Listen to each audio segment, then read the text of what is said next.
Most weight loss plans are one size fits all, not taking into account each person's individual needs. Noom is here to change that. Noom Weight uses psychology. That's why they say losing weight starts with your brain. But it also takes into account your unique biological factors, which also affect weight loss success. The program helps you understand the science behind your eating choices and why you have cravings. Everyone's journey is different, so your daily lessons are personalized to you and your goals. One of the great things about Noom is that it's nourishing instead of restrictive. They focus on progress instead of perfection. You don't have to give up carbs, or anything for that matter.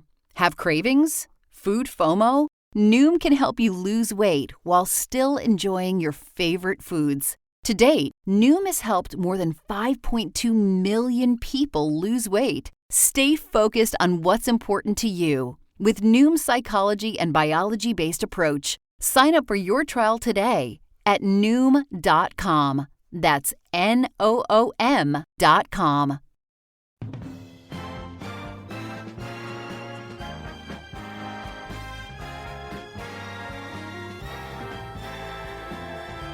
Now, the greatest radio shows of all time. Suspense. The Shadow Node. Washington calling David Harding, counter-spy. Classic radio theater. The Great Gildersleeve. Fibber McGee and Molly. Dragnet. Gunsmoke. The Lone Ranger. Now, step back into our time machine with your host, Wyatt Cox. Good evening, friends of the Inner Sanctum. We wrap up this week with episodes of The Six Shooter, the Hallmark Hall of Fame and the True Story of Tom Mix, Have Gun Will Travel starring John Dehner, William Conrad as Marshal Matt Dillon in Dodge City with Gunsmoke, and an episode of Claudia, Western Friday, the third day of January. 362 days remaining until we get to 2026. Under the terms of the 12th Amendment of the Constitution, congressional terms begin at noon on the 3rd of January, a very odd-numbered year. As such, all members of the House and one-third of all senators are sworn in on this date every 2 years, a Congress lasting until January 3rd of the next odd-numbered year. Therefore, the 119th Congress will begin on January 3rd, today, and end on January 3rd of 2027. The 20th Amendment became effective in January of 1934 during the 73rd Congress. That's the first session of the 73rd Congress, convened in March of 1933, with the second session convened in January of 1934. In 1777, American General George Washington defeated British General Charles Cornwallis at the Battle of Princeton. 1823, Stephen F. Austin received a grant of land in Texas from the government of Mexico. And then it would be in 1834 that the government of Mexico would imprison Stephen F. Austin in Mexico City. Margarine, patented on this date in 1871 by Henry W. Bradley, at that time was oleomargarine. And it was white. It was not yellow. That would come later when people would dye it to make it look more like butter. Marvin C. Stone patented the drinking straw on this date in 1888. The first known use of the word automobile on this date in 1899 in an editorial in the New York Times. In 1924, English explorer Howard Carter discovered the sarcophagus of Tutankhamun in the Valley of the Kings near Luxor, Egypt. On this date in 1938, the March of Dimes established by President Roosevelt. It was by united effort on a national scale that smallpox and diphtheria have been almost eliminated as dread diseases. And today, the major fight of medicine and science is being directed against two other scourges, the toll of which is unthinkably great: cancer and infantile paralysis. In both fields, the fight is again being conducted with national unity, and we believe with growing success. Tonight, because of your splendid help, we are making it possible to unite all the forces against one of these plagues by starting the work of the new National Foundation for Infantile Paralysis. The dollars and the dimes contributed tonight and in the continuing campaign will be turned over to this new foundation, which will marshal its forces for the amelioration of suffering and crippling among infantile paralysis victims wherever they are found. The name March of Dimes coined by entertainer Eddie Cantor. In 1945, Admiral Chester W. Nimitz placed in command of all U.S. naval forces in preparation for planned assaults against Iwo Jima, Okinawa, and Japan. The proceedings of Congress televised for the first time on this date in 1947. Happy birthday, Alaska. You were admitted as the 49th State of the Union on this date in 1959. In 1961, the U.S. severed diplomatic relations with Cuba. There is a limit to what the United States in self-respect can endure. That limit has now been reached. Our friendship for the Cuban people is not affected. It is my hope and my conviction that in the not-too-distant future, it will be possible for the historic friendship between us once again to find reflection in normal relations of every sort. Meanwhile, our sympathy goes out to the people of Cuba, now suffering under the yoke of a dictator. The words of President Eisenhower, diplomatic relations wouldn't be restored until July of 2015. The SL-1, a government-run reactor near Idaho Falls, Idaho, leaked radiation on this date in 1961, 3 workers killed. In 1987, Aretha Franklin became the first woman inducted into the Rock and Roll Hall of Fame. And in 1990, former leader of Panama, Manuel Noriega, surrendered to American forces. General Noriega turned himself in to U.S. authorities in Panama. For 10 days, Noriega had sought refuge in the Vatican diplomatic mission. In Moscow on this date in 1993, George Herbert Walker Bush and Boris Yeltsin signed the Second Strategic Arms Reduction Treaty, or START. In 1997, Brian Gumbel said farewell to the Today Show. 15 years has been about a third of my life. And it has been it's been a real pleasure and a genuine privilege to represent this program and the wonderful, wonderful people who put it on. Hard to do. Gumbel had hosted the show for 15 years. It was on this date in 2000, the last Peanuts comic strip created by Charles Schulz. To me, the only thing that mattered was to try to draw the best comic strip that I could every day. Charles Schulz drew the last Peanuts comic strip on this date in 2000. And in less than a month, he would pass away of colon cancer. In 2018, computer analysts reported 2 major security vulnerabilities, named Meltdown and Spectre, affecting the microprocessors of almost all computers in the world. Passing away on this date in history, the killer of Lee Harvey Oswald, Jack Ruby. Happened in such a blur. Well, before I knew it, I was down on the ground. The officers had me on the ground. Ruby talking about that assassination shortly before he passed away on this date in 1967. Also passing away on this date, hotelier Conrad Hilton, dancer Jose Greco, and singer-guitarist, part of the Everly Brothers, Phil Everly, all passing away on this date in history. Birthdays on this date include writer J.R.R. Tolkien, also actress Zazu Pitts, actress Anna Mae Wong, actor Ray Milland, entertainer Victor Borgia, also actress Betty Furness, and football coach for the Kansas City Chiefs, Hank Stram, went to school with some of his kids. Hi, this is Jeff Foxworthy. It is now time for the birthday announcements. The following people are now officially older than dirt. By the way, passing away earlier this year, Dabney Coleman from War Games and 9 to 5. He passed away earlier this year at the age of 92. Still with us from Crosby, Stills, and Nash, Stephen Stills is 80. 1970. There's a rose in the twisted love, and the eagle flies with the dove. And if you can't be with the one you love, honey, love the one you're with. Love the one you're with. one you're with.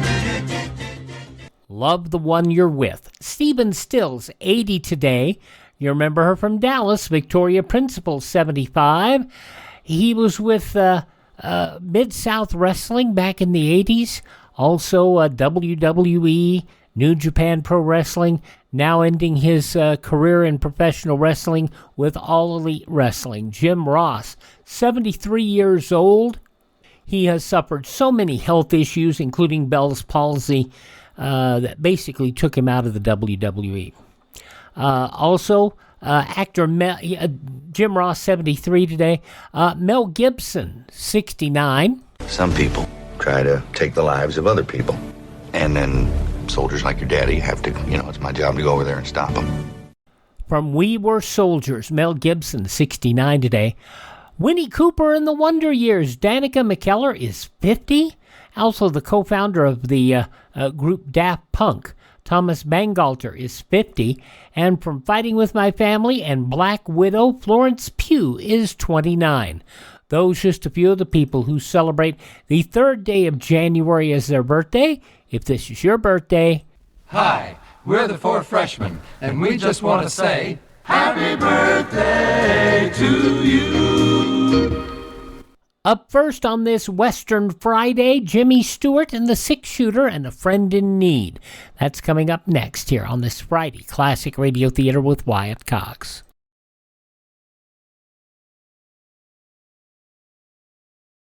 Listen and learn through civil defense. This is Johnny Cash. I'd like all of you to remember that America can withstand enemy attack if we support the emergency plans of our community and learn to help ourselves. Make sure you're prepared. Contact your local civil defense office today. Western Adventure now, Jimmy Stewart as the 6-Shooter. This goes back 71 years, January 3rd, 1954.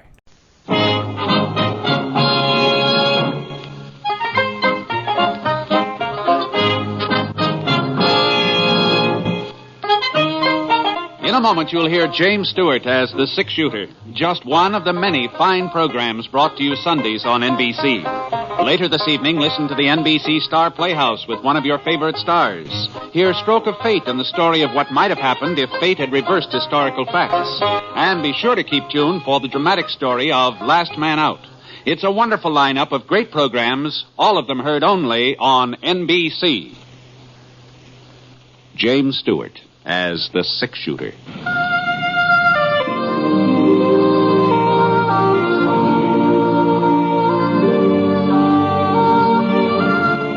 The man in the saddle is angular and long-legged. His skin is sun-dyed brown. The gun in his holster is gray steel and rainbow mother of pearl. Its handle unmarked. People call them both the 6-Shooter.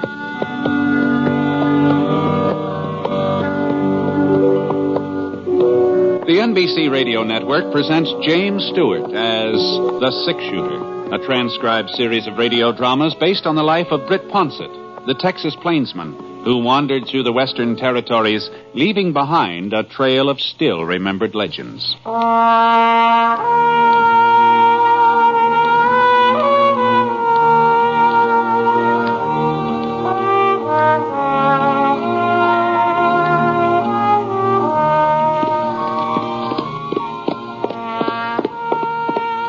Yard Canyon, that's what folks called it.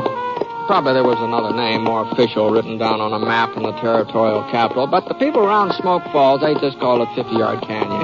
You see, it was only 50 yards wide, someplace even narrower, but it was close to 35 miles long.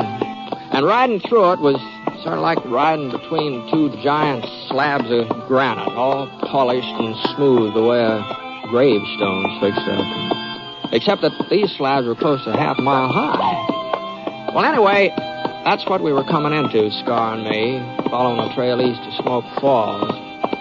We were just getting on toward daybreak, and the sky was kind of a oatmeal gray, heavy, wet, waiting for the sun to come up to stir some life into it. We rounded a sharp bend, and Scar flared his nostrils and slowed down to a walk. What's the matter, boy? Come on. Come on.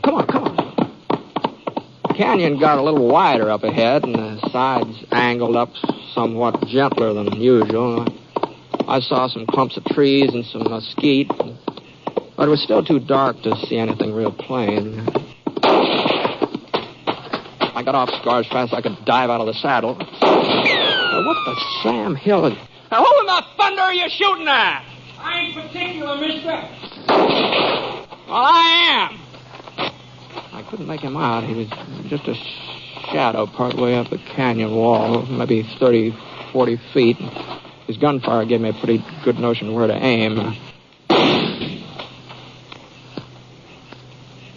For a couple of minutes, everything was real quiet. Oh, I didn't stand to reason that I'd hit him with that shot. I hadn't. I inched my way across the floor of the canyon. I started up the side. The bullet nicked a rock right about a foot left of my face. He knew where I was, all right. But then I had a pretty good notion of his whereabouts, too. Well, a man's entitled to a lucky hit every once in a while. If he wasn't faking that yell. It seemed like there was only one way to find out. All right, drop it. Come on, drop it. Okay. The pistol slid out of his hand. His shirt sleeve was stained pink at the elbow. Twisted around, gave me a squint. Just then the sun swung up over the top of the canyon and spilled over the sides. Why, Art. Hey. Art Hamper. Who'd you think you were? Holy mackerel, Britt. Well, I'll be doggone. You're just about the last person in the world I ever expect to bump into out here. Yeah, well, you sure were expecting to bump into something. Yeah. What's the trouble, Art? Who are you gunning for? Somebody's gunning for me. Huh? Clyde's dead, Britt. Clyde? What? He was shot yesterday morning. Shot in the back. Well, you know who did it? I know who the sheriff says did it. Me. What, he thinks you killed your own brother? Stepbrother. Clyde and me weren't real kin. But we was as close as if we did have the same blood. Yeah. Well, speaking of blood, Art, that elbow of yours... A bullet only grazed me. I'll tie my bandana around it. No, you better let me give you a hand. Here, I'll tell you. Where'd the sheriff get the idea you had something to do with Clyde's being shot? Well, it's kind of a roundabout story. You see, Pa died a couple of months ago. Oh, I didn't know that. I'm sorry to hear that. Sure. Yeah, well, that ought to take care of your arm for the time being. Thanks. Well, in his will, Pa left things equal, half to me and half to Clyde. Uh-huh. Folks got the idea that him being my father and not Clyde's, well, they thought I was kind of put out by Clyde's getting the same as me. But you weren't. Oh, of course not, Britt. I didn't have no complaint. Clyde was as close to Pa as I ever was. He was entitled to just as much. Uh-huh. Well, how did Clyde happen to get shot, Art? That's what I don't know. I just don't. I'd give anything in the world if I did. Well, you said yesterday. Well, in the morning, about 7 o'clock, I was in the barn hitching up the buckboard. I heard somebody at the pump outside. I figured it was Clyde drawing a bucket of water, and then I heard the gun go off. I started for the door, but before I could get there, Clyde stumbled into the barn. He was holding on to his belly, and he fell forward into my arms. That's where he died, Britt. In my arms. He didn't say anything? Oh, he tried to talk, but the words just wouldn't come out. He tried to tell me who shot him, but just couldn't. I'll find out, though, Britt. Someday I'll find out, and I'll get even. I'll take it easy, Art.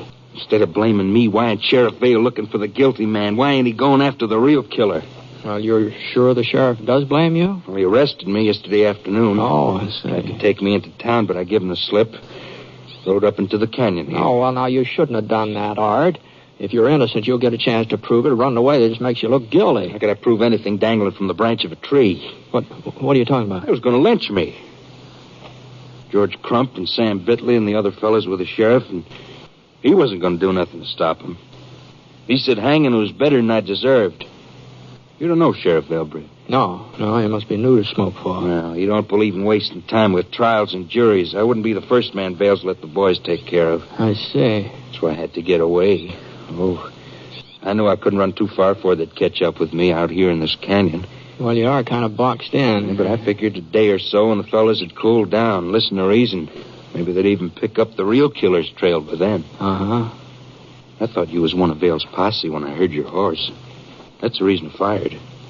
I wasn't aiming to kill anybody, understand, Britt? I was just hoping to scare you off. Uh-huh. Well, even so, it sort of seems like to me you stand a good chance of making things worse for yourself the way you've been acting. I'm not saying that a man has to sit tight and let himself get lynched, but it just... What do you think I ought to do, Britt? Well, I don't know. I'm riding into Smoke Falls. We could ride along together. If you give yourself up, that ought to be something in your favor. Well, yeah, I guess you're right.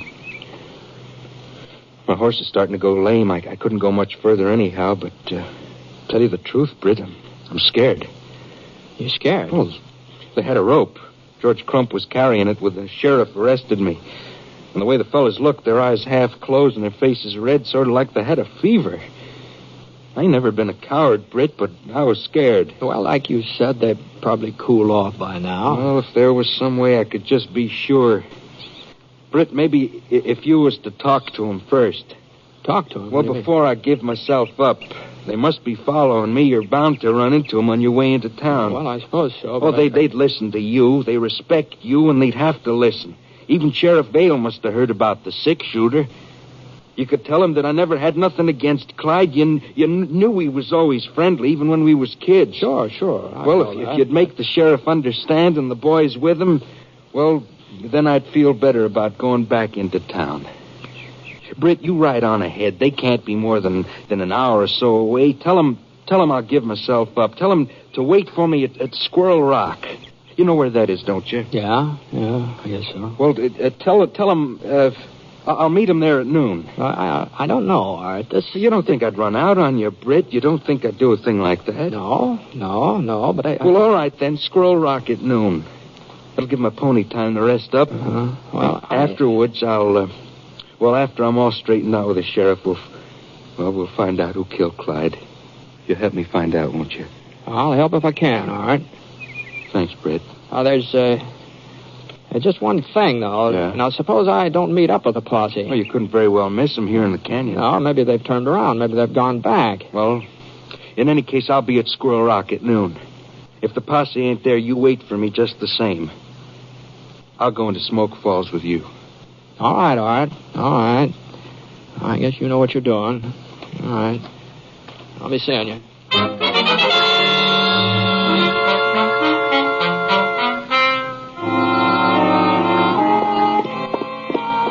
It was about 10 o'clock in the morning when I passed Squirrel Rock. Not much later when I met up with the posse. It wasn't much of a posse, though, just 3 men. The fellow in the lead gave his pinto the spur and trot up ahead of the other 2. He's a good-sized man, big bone, solid, with a tangle of red hair and splotches of freckles across his face. And the way he wore his revolvers and rested his hand against the butt of one of them, you could tell who he was, too. Even if you didn't happen to notice the star on his vest. Howdy. Morning. I'm Sheriff Vale from Smoke Falls. Yeah, I've been expecting to run into you, Sheriff. Oh? My name's Ponset. Britt Ponset? It sure is. Well, how are you, Britt? What are you doing around here? Oh, I'm just passing through, George. Sheriff, ain't you never met up with the six-shooter? No, can't say as I have. Heard about him, though. And this here's Sam Bitley, Britt. Oh, yeah. Howdy. You said something about expecting us, Ponset. Yeah. Art Hemper thought you'd be heading up this canyon. Hemper? What were you... You mean you ran into Art, Britt? Early this morning. Oh, doggone it. That's who we're looking for. Yeah, he told me. Well, did he tell you why? Sure. Yeah, his brother was killed yesterday. You wanted for murder. And you knew all that? You just let him go scot-free? Oh, what'd you expect me to do? You could have brought him in, saved us the trouble. Yeah. I'm not a part of your posse, Sheriff. Besides, Art willing to give himself up. Give himself up? He says he didn't have anything to do with Clyde's death. The only reason he ran off is because you were talking about lynching him.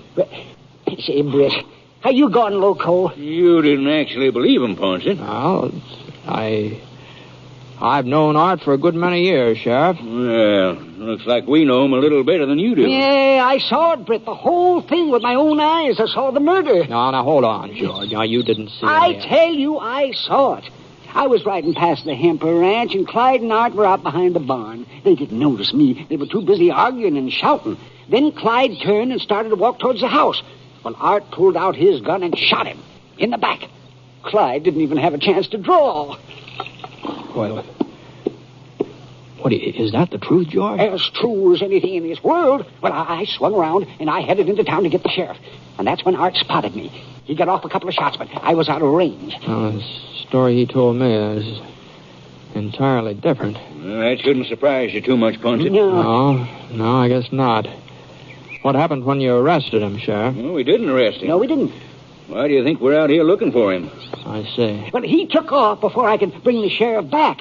We picked up his trail and followed it into the canyon here. And as for anybody trying to lynch him, well, there'll be no lynch law in Smoke Falls while I'm sheriff. Well, that's good, Sheriff. Yes, sir. And besides, ain't no need in his case. Any jury in the territory will convict him on the evidence. Why, of course. Yeah, well, it sure sounds that way, doesn't it? Well, doggone it, I just don't know what to say, Sheriff. Well, you weren't to blame for believing Art. You were a friend of his. Before he changed. You went around to see how mean he's got the last few months. Always picking on Clyde and making life miserable for him. As if it was Clyde's fault the old man left him everything. Everything? Well, sure. Ranch, cattle, the whole shebang. The whole shebang. Yes, sir. I guess Jake Hemper knew Art wasn't any good underneath. I guess that's why he picked Clyde to inherit, even though he wasn't a blood relative. Well, you gotta admit, there's one thing Art's good at. Huh? Lying. The way he fooled Britt Ponset, he must be a pretty convincing liar. Well, you'll have to give him that much. Won't you, Britt? Yeah, I'll give him that much.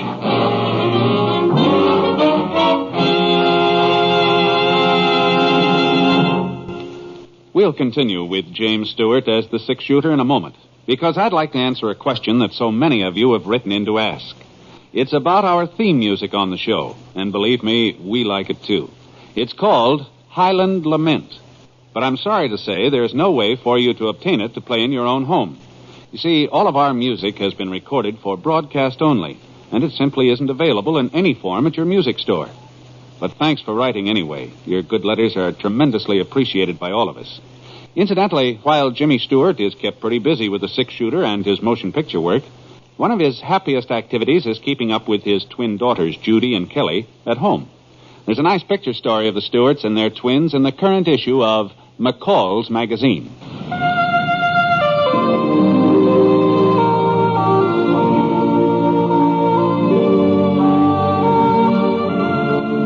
Now, Act 2 of The Six-Shooter, starring James Stewart as Britt Ponset.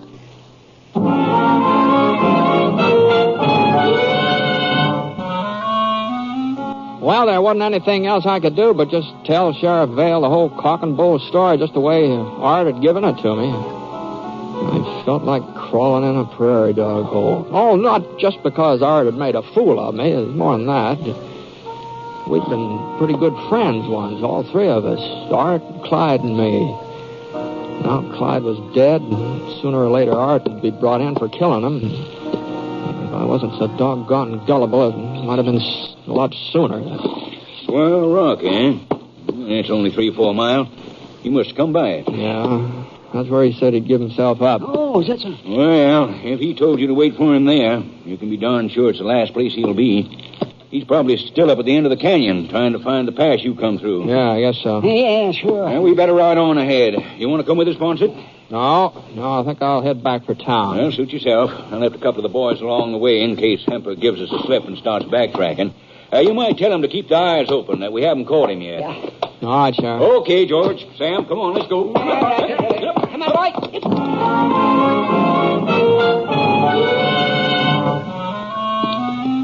Well, that's what I intended to do. Just head straight for Smoke Falls, but somehow I found myself turning around.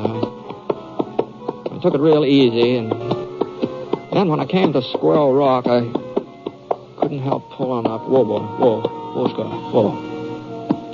It was just about noon. The sun was square in the middle of the sky. There sure wasn't any sign of Art Hemper either. Not that I really thought he'd be there, not after what I'd found out from the sheriff. I'd never looked at that rock real close before. It was a lot bigger than most of the other boulders along the way, but that was about the only difference. I couldn't figure why folks got the name. It sure didn't look much like a squirrel to me. It was big, though. Wasn't any doubt about that. If it had been a couple of feet wider, it had blocked the whole canyon. And I remember thinking to myself, a man could hide almost anywhere around there real easy. The only trouble was I didn't think of it soon enough.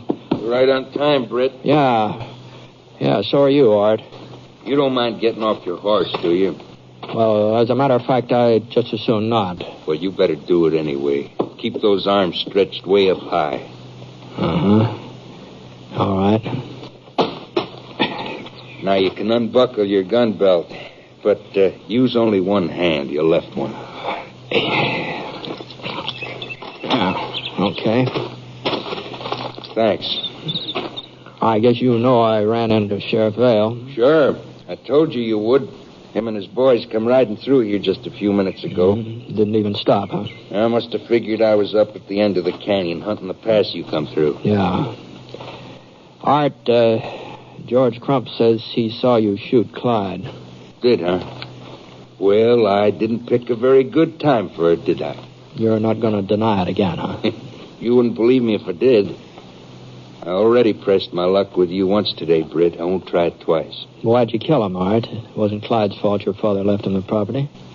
The ranch wasn't the real reason. I guess folks never will believe me, but that wasn't the cause. Well, what was the cause, then? I can't even put it in words. I reckon I hated Clyde. I reckon I always hated him, but I didn't know how much until they read the will, until I found out how Pa really felt towards me. You see, I never had no mother.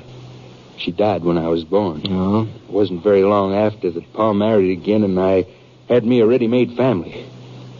Oh, she wasn't like one of them stepmothers you read about in stories. She always tried to be fair and honest. Maybe that was it. Maybe she tried to be too fair. Yeah, too fair? Well, whenever I did something bad, never said a word to me. She waited till Pa come home and told him about it. I was his son, she said, and she didn't have no right to punish me. It was up to Pa to take down the razor strop and give me a whaling. Not that she was easy on Clyde. She wasn't.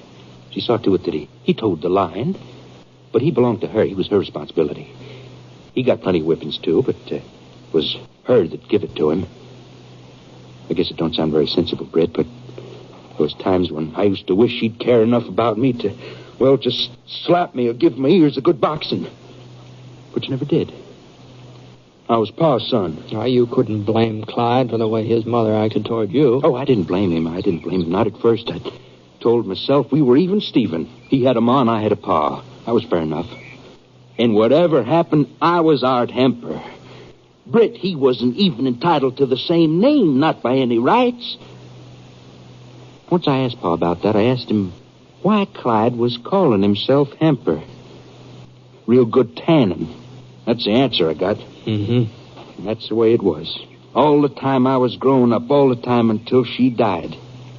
I was kind of happy when it happened. I thought maybe now it'd be me and Pa again. I thought her being out of the way would sort of push Clyde to one side. Things didn't work out like I figured. Clyde and Pa, they mourned together. They seemed to be closer than before. So I told myself all I had to do was wait. I was Pa's son. Everybody knows when a man dies, it's your son that inherits. All I had to do was to wait. And then it did die. And I found out I'd been living my whole life on lies. I'd convinced myself that when the chips were down, Clyde wouldn't matter anymore. Pa'd realize I was his son, his only son. And then the day they read his will, I knew that I hadn't had a ma and I hadn't had a pa either. Clyde had had them both all the time. So I had to kill him. Maybe if he was dead, things would be different. Art. Stay where you are, Ponce. Now listen, Art. Now listen to me. I think I understand what you're trying to tell me. Some of it, anyhow. And maybe you weren't exactly responsible for what you did to Clyde, but you've got to give yourself up. Give myself up! For the first time in my life, I've got a reason for living. There's nobody standing in my way, not anymore. There's a posse standing in your way. Past us now. They've gone up the canyon. I can ride out the Smoke Falls Gap without them even knowing. Sheriff Vale's no fool, Art. He figured you might slip by him. That's why he left some men behind. Well, they won't stop us, Britt. Us? Sure. You're taking me in town. I'm your prisoner. Of course, this gun of yours won't be loaded, but nobody's going to know that. And nobody's going to know I'm holding my own gun just inside my shirt. That nick you give me on the elbow, it's going to come in real handy. All right, Britt. Here's a 6-shooter. Not that it'll be much use to you now.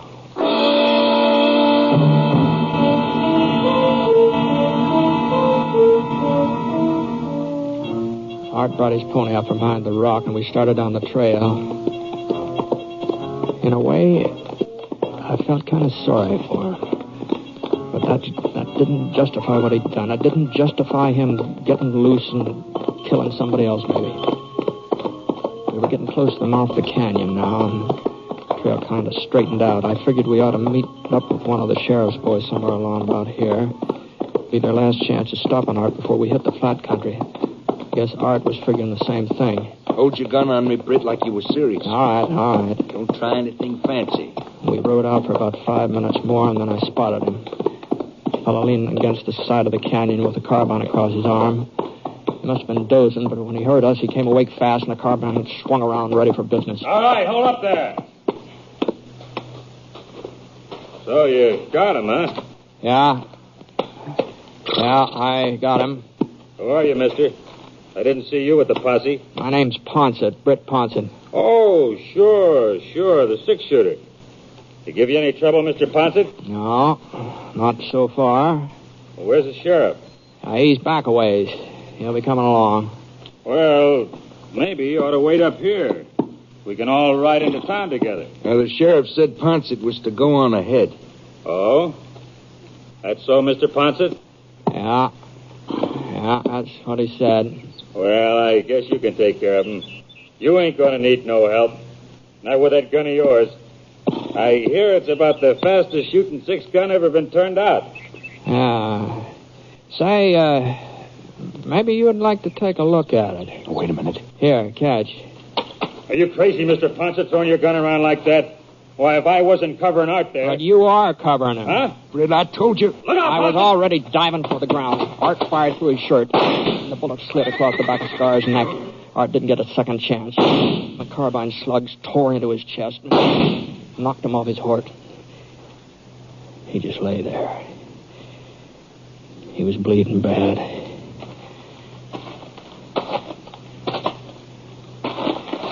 Britt. Yeah? There's something I got to tell you. All right, go ahead.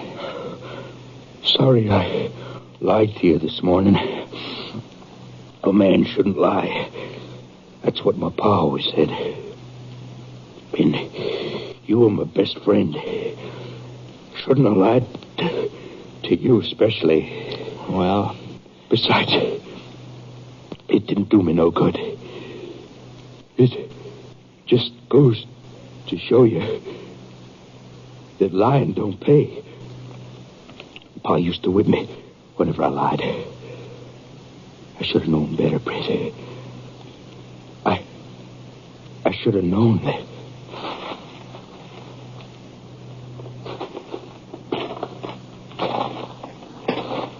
Well, if that don't take the cake.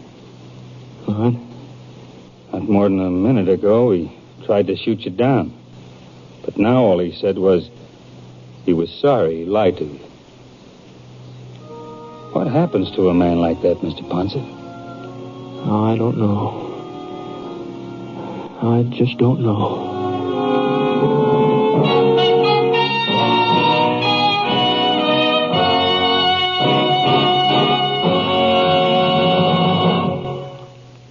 The Six-Shooter is a transcribed NBC radio network production in association with Review Productions. It is based on a character created by Frank Burt, and it's written by him. Mr. Stewart may soon be seen in the Universal International picture, The Glenn Miller Story.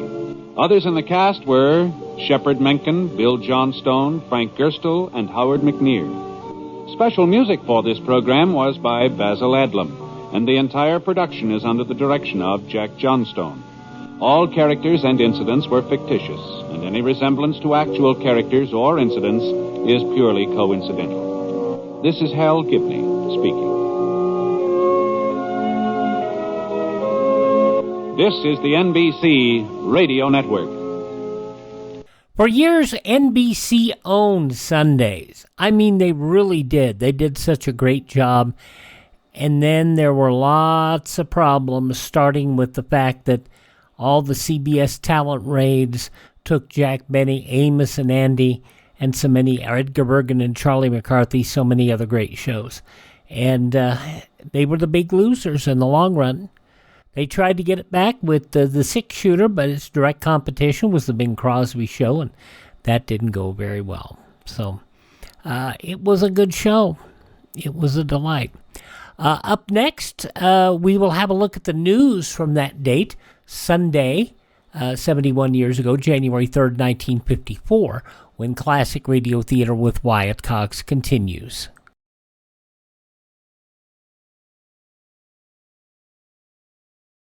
Civil defense is common sense. This is Boris Karloff. No one can guarantee the survival of every home during a nuclear war, but a strong civil defense can save millions of lives. Make sure that yours is one of them. Learn how to protect your home. Call Civil Defense today.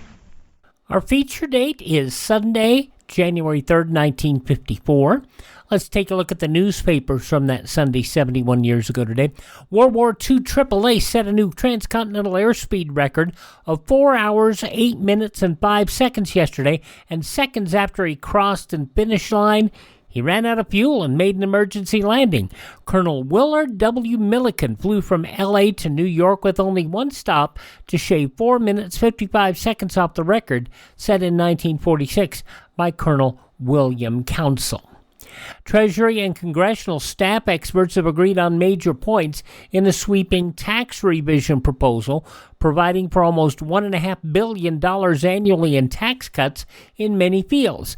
Informed sources said yesterday only minor details need to be worked out before the proposal can be laid before the tax-writing House Ways and Means Committee. President Eisenhower will follow up his State of the Union message to Congress Thursday with a series of special requests for a revised tax program, Taft-Hartley labor law changes, and an improved farm program. Presidential Press Secretary James C. Hagerty said in an announcement yesterday that Eisenhower also planned special separate messages calling for a broad and revised housing program and better health and protection for our people. Senate investigators left yesterday for Canada and sent supposed secret questioning of former Soviet code clerk Igor Gozenko. The hearing, which stirred up an international tempest before it was held, expected to take 1 to 2 days.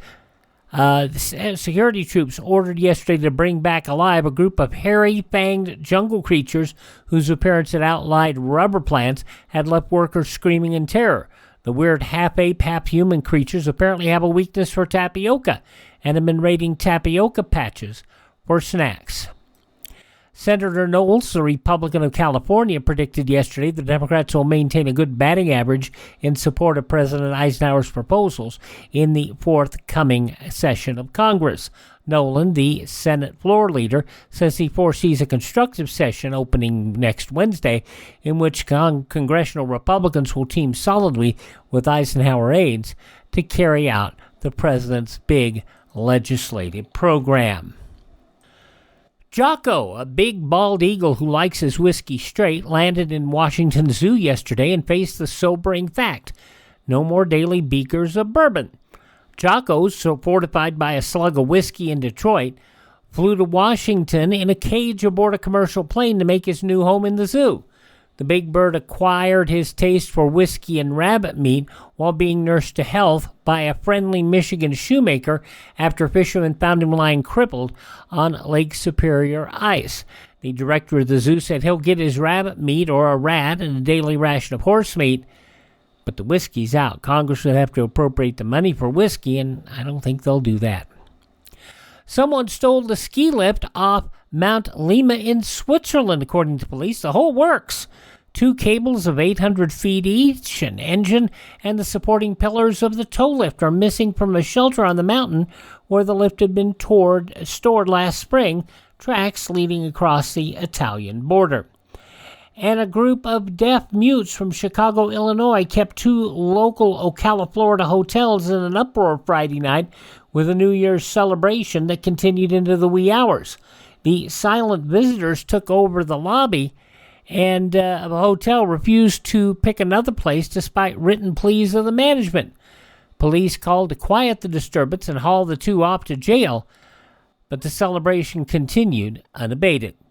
Those some of the day's news stories as reported in the newspapers of Sunday, January 3rd, 1954, on your radio, the Hallmark Hall of Fame. That's next here on Classic Radio Theater.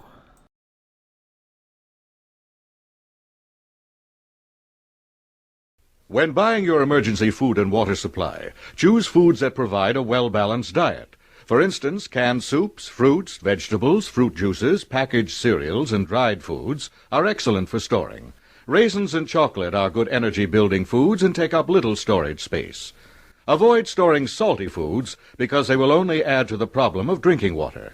Remember, in case of attack, your emergency food and water supply may have to last your family 2 weeks. And we wrap up our look at Sunday, January 3rd, 1954, with going to CBS and an episode of the Hallmark Hall of Fame that aired at 9 o'clock Eastern Time, and the episode from 71 years ago entitled The True Story of Tom Mix.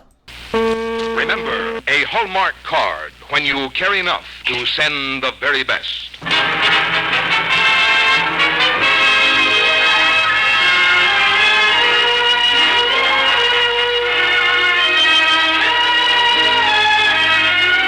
Tonight, from Hollywood, the makers of Hallmark cards bring you an unusual true story on the Hallmark Hall of Fame.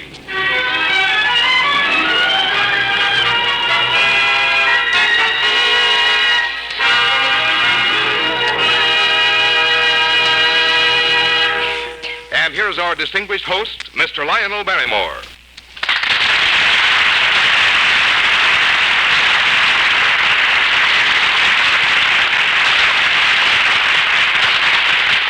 Good evening, ladies and gentlemen, and welcome to the Hallmark Hall of Fame, where we tell you true stories about real people. Tonight, we salute one of the most beloved men of this century, the late Tom Mix. He's been called the greatest cowboy who ever lived, and he numbered among his friends some of the outstanding men of our times. One of them was a man you'll hear called the King of Hollywood, and indeed he is. His name, Clark Gable. We're proud to have him join us tonight. This is Clark Gable. Tom Mix was one of the most honored motion picture stars in our entire history. He was a man of tremendous personal stature who gave high inspiration to the millions who saw him perform and to those who were privileged to know him. Tom was a matchless friend. I'm glad to say he was mine. Oh, thank you, Clark Gable. I knew Tom Mix, too. And so did the greatest cowboys of today, like Gene Autry and Roy Rogers, William Boyd, and Will Rogers, Jr. You'll hear from them all later in the broadcast. But now, here's Frank Goss. 365 days a year, hearts are lightened by Hallmark cards. Happy days are made happier. Lonely days become no longer lonely. And every day is a brighter day when the mail brings a Hallmark card. For Hallmark cards are more than just a message of cheer or sympathy or love. They are the right message, thoughtfully expressed in the right design, the right words. And that Hallmark on the back shows that you cared enough to send the very best. Lionel Barrymore appears by arrangement with Metro-Goldwyn-Mayer. Producers of the new color picture, Knights of the Round Table in CinemaScope, starring Robert Taylor, Ava Gardner, and Mel Ferrer. And now Mr. Barrymore brings you, with portions transcribed, tonight's exciting story on the Hallmark Hall of Fame.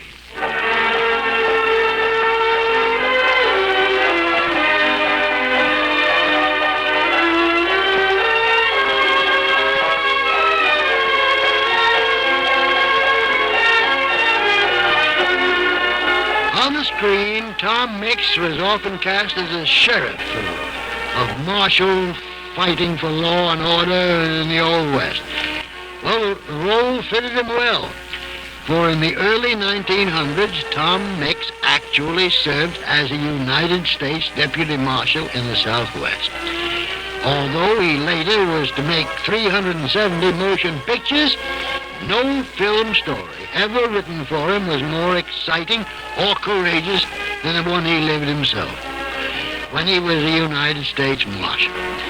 And that is the true story we'll tell you tonight.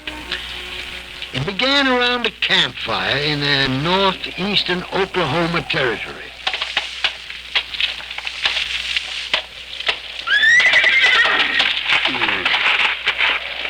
Well, what's the matter, old partner? Getting a little cold for you? Well, snow will be coming pretty soon. Then we can give up this range riding for the winter. Sooner than anybody expects, I reckon. Oh, you'll be warm enough for tonight. Run all night. Well? Hello, old man. Hello.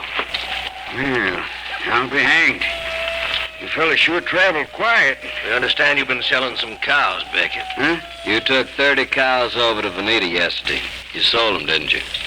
Who are you fellas? We were over at Veneta, Beckett. They gave you $280 for that beef. We want it. You do, huh? We sure do. Shorty. He's covered, Cass. Hand it over, Beckett. Shorty and Cass. Yeah, you're the Shantz brothers, aren't you? I heard of you two. Get out the money, Beckett. I don't have much choice, do I? All right. Here you are.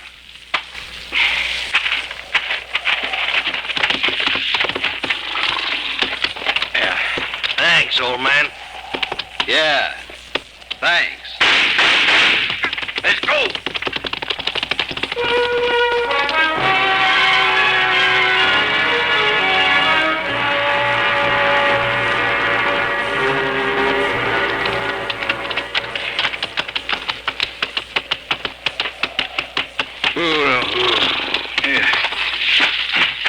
Hey there. You calling me, stranger? Yes, sir. Wonder if you could tell me where I can find the sheriff's office around here? You're right in front of it. Oh. Maybe you're looking for me. I'm Chief Deputy Bert Schuster. Glad to meet you, Deputy. I'm Tom Mix, United States Deputy Marshal. Oh, yeah, I heard you might be in on this. You're here about the Shantz brothers, huh? Yeah. Well, I'd use a little help. Glad to meet you.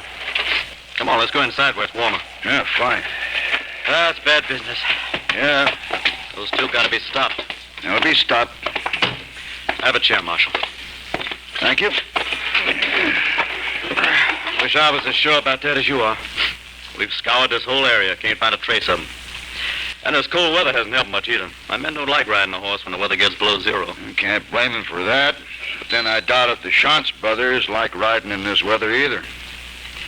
You're new on this, Marshal. There's something special about these two birds. They sure know how to get out of sight and stay out of sight. I've been trying to think where they'd go. North, south, east, west, any direction. Yeah. Well, my personal opinion is we aren't going to get them around here. I think they made it to Mexico already. Sheriff, how about those mountains over there? Traveling up there. No, I don't think so. Have you looked? No. If I were running and wanted to make it hard for anybody to get me, that's where I'd go. Yeah? Uh-huh. The Indians always went around those hills. They didn't like the storms, the wind, the idea they might freeze to death when one of them sudden blizzards come up. Oh, I've been up there, Marshal. You're right about them being hard to get to. But I think you're wrong about the Shantz brothers wanting to hide up there. Just the same, I'd like to go up and have a look around.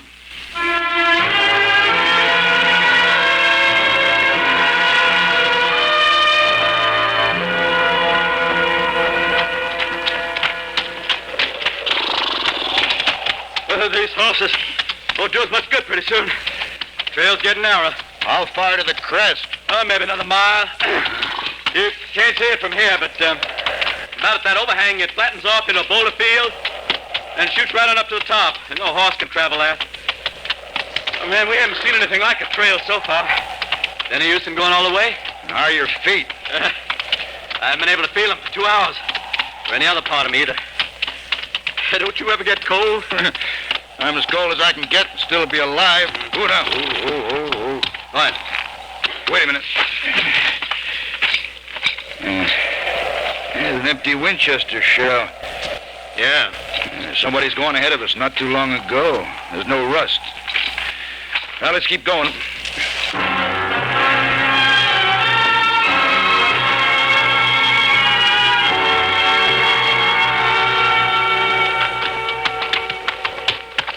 It'll be dark in another hour. Yeah. I'm afraid that's about it, Nick. Yeah, we'll have to go on foot from here on out. Hey. Huh? Hey, that smoke over there? Yeah, that's smoke. I'll try the ledge. See anything? There's a shack over there in the clearing. Come here, take a look. Yeah. You remember any shack up here before? No, but then it's been years since I've been up here. Huh. Someone's going to have a nice warm night. You ever see the man chopping wood before? No. You? I've seen his picture. That's Cash Shantz. Cash Shantz? No, hold it. Hold it. Let's go, Mix. That's Cash Shantz. It's the Cinch's brother Shorty's inside the shack. We came up here to get him. I want to bring him in alive, Sheriff. Alive or dead, it doesn't make any difference to me. I'm not a United States Marshal like you. I'm just a local deputy, and those two buzzards killed a man in my jurisdiction. I want him any way I can get him. And I want him alive. Oh, I get it. The $500 reward. Huh? There's that, but there's more. There's half a dozen murders I want to talk to them about. Now, us walking across that flat right now to pick them up isn't going to start anything but a lot of gunfire. You know that. I'm willing to trade with them. And I want them alive. All right, Marshal. You go back, Sheriff. Get as many men as you can get. Bring them up here. I doubt if the Shantz brothers would start anything if they see they're outnumbered. All right. You gonna just sit here and wait for us? Well, as long as I can. Huh? I figure I can last till about sunrise without a fire. But if you aren't back by then, I'll have to go in that shack and get warm. I'll get back as fast as I can. Good luck, Mix. Yeah. So long, Sheriff.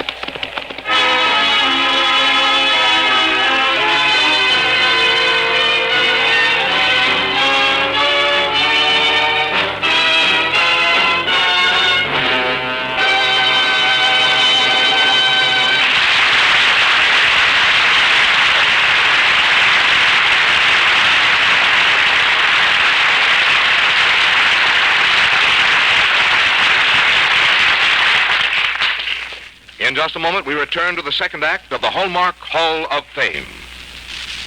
Haven't you often envied the type person who never forgets a date? The kind who not only remembers birthdays, but remembers all the special days in each friend's life. You probably wish that you could be as thoughtful and as loved for your thoughtfulness. Well, let me tell you a secret. There is one easy, sure way that you can remember all the occasions you want to remember. Get a Hallmark date book. Actually, this little memory minder is more than a date book. It's a calendar booklet with space for your notes on every day of the year. It includes a listing of the gifts for each wedding anniversary and the birthstones and flowers for every month. There's a section for your Christmas card list, too. That means you have your friends' addresses with you whenever you need them. For the Hallmark date book is small enough to fit inside your purse. Now, this handy, attractive book is a gift to you from the fine store where you buy Hallmark cards. Make it a point tomorrow to pick up your Hallmark date book for 1954. And now Lionel Barrymore brings you the second act of our true story of Tom Mix.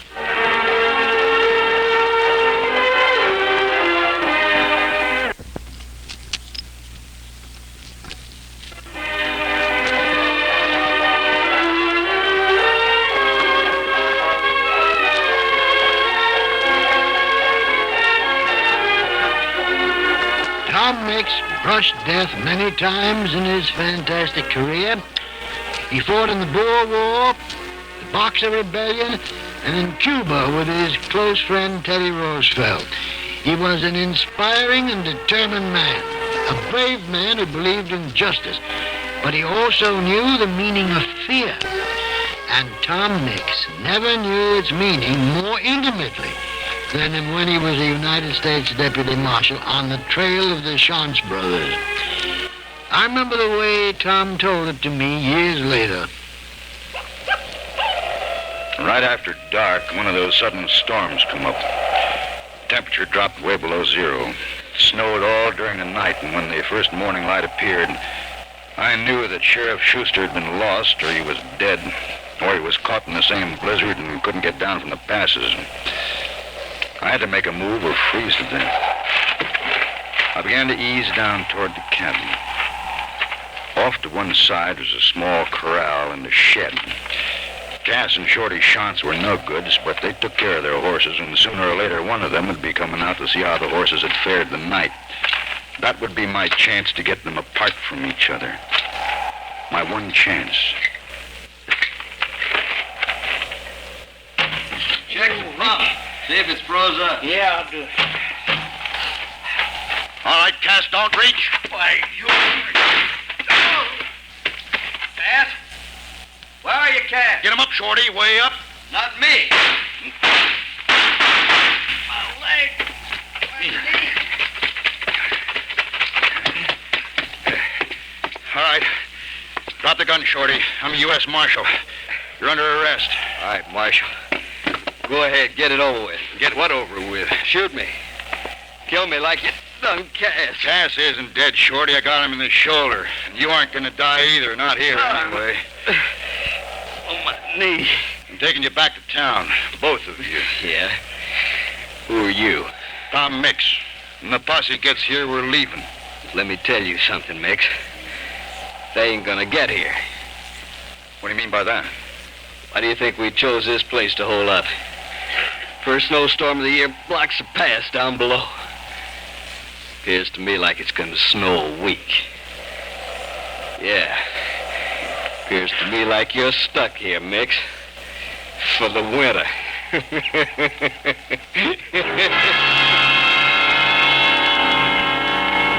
I got the two of them into the house and stopped Cass's bleeding. By nightfall, he was sitting up in bed cussing me. Shorty, too. I fixed him a splint. He lay back on the other bunk with his legs stuck out and watched me cook chow. And outside the shack in the gathering darkness, the snow fell steadily, deeper and deeper. Look at him, Cass. Ain't he dainty? Yeah. Hey, Marshal, be sure you put enough pepper in them beans. I don't like them unless they're hot.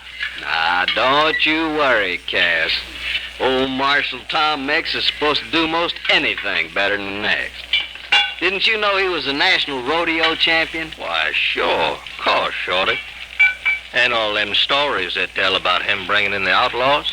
The way he treats us, I bet they were just begging to be captured. Oh, he's a daisy, the Marshal is. One thing bothers me, though, brother. Well, tell the Marshal, brother. What bothers you? You want your pillow fluffed up? No. What bothers me is this. He can play nursemaid all right, and he can cook just like a lady, and tell us stories about all them bad men he's took in. The real question comes down to one very simple thing. What's that? Well, you and me, brother, we can sleep all winter if we want to. But how long you reckon this Marshal can stay awake?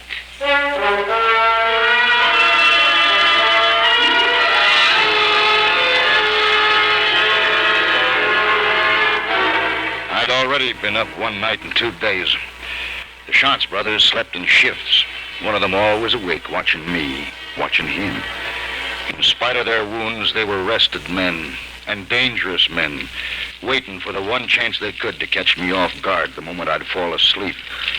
Well, good morning, Marshal. How's the war against crime and lawlessness coming? Morning, Cass. Still awake, Marshal?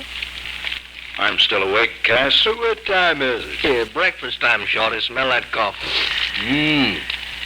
Hey, Cass. Yeah? This looks to be a nice winter, Cass. My shoulder knits right, it will be. Oh, now don't worry about your shoulder. Marshall here got shot up in 3-4 wars. Knows all about how things get fixed up. They say in China he got his scalp blowed clean off. No. Took 66 stitches to put it back on. Wait up. Where you going, Marshal? I want to see how the horses are. Well, why don't you leave your guns here? We'll take good care of them. Pistol or carbine. How we gonna work this? Just wait. For how long? Couple of days, what would matter? He's gonna go to sleep sooner or later. When he does, we kill him. Don't want to try it before then, huh? You know how fast and good he can shoot. No. It's easy. All we gotta do is just wait. And wait they did. I was all right for the first 2 days and nights. And the second night, the snow stopped falling, and I thought, I got a chance now. If I can just stay awake. The posse is bound to get through if I can just stay awake. I drank gallons of coffee, but on the third day, it started to get me. I'd sit there in the corner by the stove, and they'd watch me. Sometimes together. Sometimes one of them would sleep while the other lay there. Just lay there, looking at me. And an hour would pass without a move in that little room. I'd feel my eyes rolling back, and I'd stand up fast and shake my head. Getting sleepy, Marshal? How about another cup of coffee, Marshal? Go on back to sleep. It's nice sleeping, Marshal. So nice. You just lie back and close your eyes, and you just let go. You just let go and close your eyes, and everything goes spinning away. Okay, Shorty. Kill him. No, you don't. Shoot him, Shorty. Why, you... Gun won't load him. No, but this rifle is. Drag yourself back into bed, Shorty. Sure, but it won't be long, Marshal. You can't last forever, not without sleep. Hey, you wouldn't shoot me like this. I'd shoot you anyway. I'd shoot you down the way you shot a half dozen good men down. Sure, I can't last forever. Sure, I need help. But if I can't stay awake, if I can't stand it, I'll kill you both. So help me, I'll kill you both.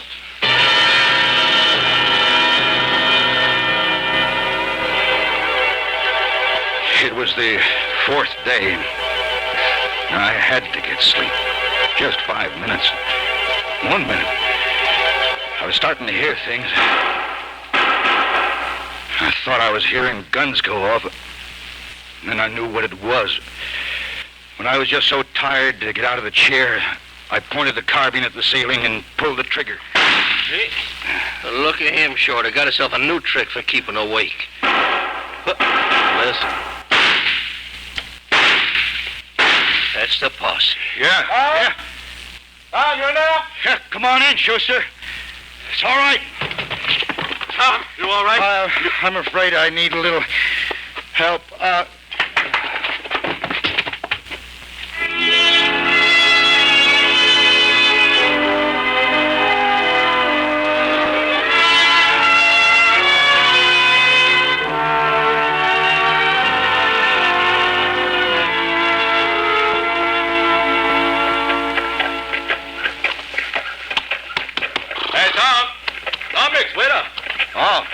Tom, you aren't leaving yet. I'm afraid so. I've got some other things to tend to. I'll be back in time for the trial, though. Well, aren't you forgetting something? Forgetting something? Well, no, I don't think so. $500, Marshal. A reward for the Shots boys. Came in this morning, and it's all yours. You sure earned it. Here's a check. Well, don't you want it? No, I don't want it. What? Well, in that shack up there, I listened to those two no-goods talk. They got a mother who doesn't know anything about them.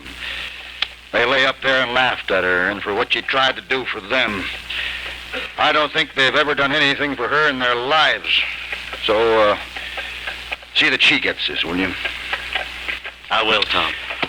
Well, so long, Sheriff.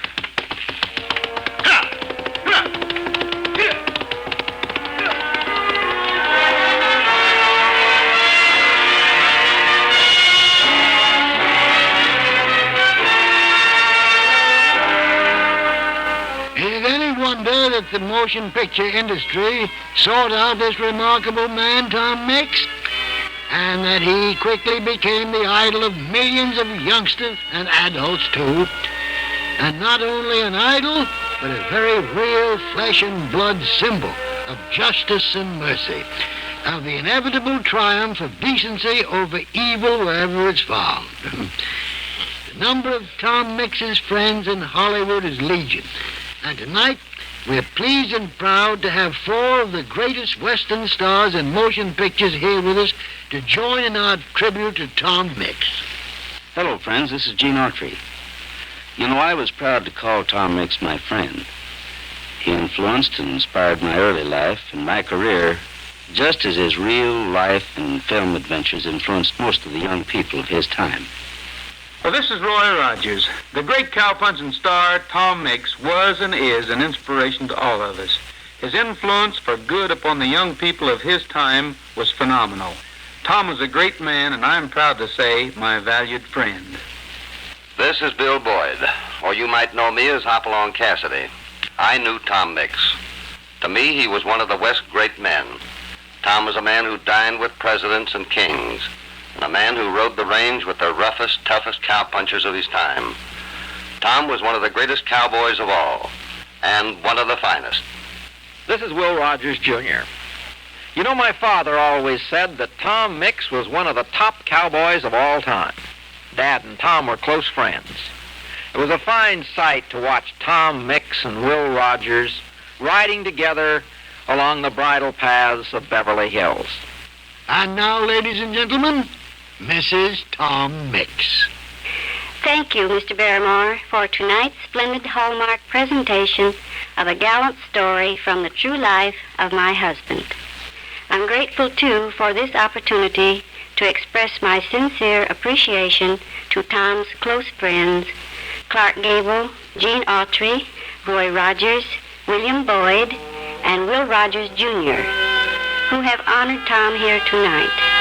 To the Hallmark Hall of Fame and to all of them, thank you.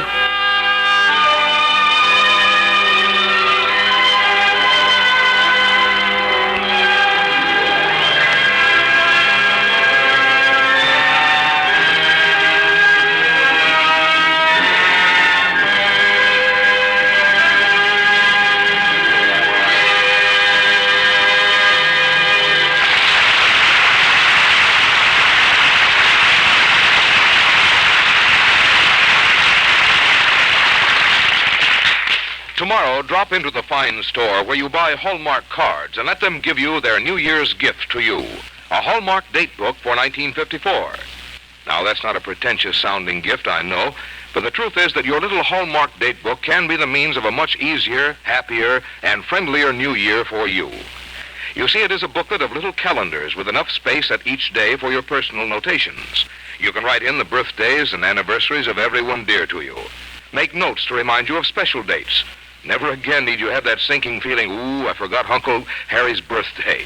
For your Hallmark date book is small enough to carry in your purse for constant reference. 2, it even suggests appropriate gifts for special days. List the flowers and birthstones for every month, the gift for each wedding anniversary, and your friends' addresses are written conveniently in the front of the book. So you see what I mean when I say you'll find it's easy to be the thoughtful, friendly person you like to be if you have a Hallmark date book. And now here again is Lionel Barrymore. You know, that's a very good idea you have, Frank, to let a Hallmark date book help us to a friendlier New Year. Because if there's one thing that would be an absolute guarantee of a happy New Year, it's a year when each of us individually tries to be a better friend. Our thanks for the appearance of Clark Gable to MGM, producers of the 3D color musical Kiss Me Kate, starring Katherine Grayson, Howard Keel, and Ann Miller. Remember, you're also invited to the Hallmark Hall of Fame on television every Sunday, starring Miss Sarah Churchill. Until next week, then, this is Lionel Barrymore saying good night.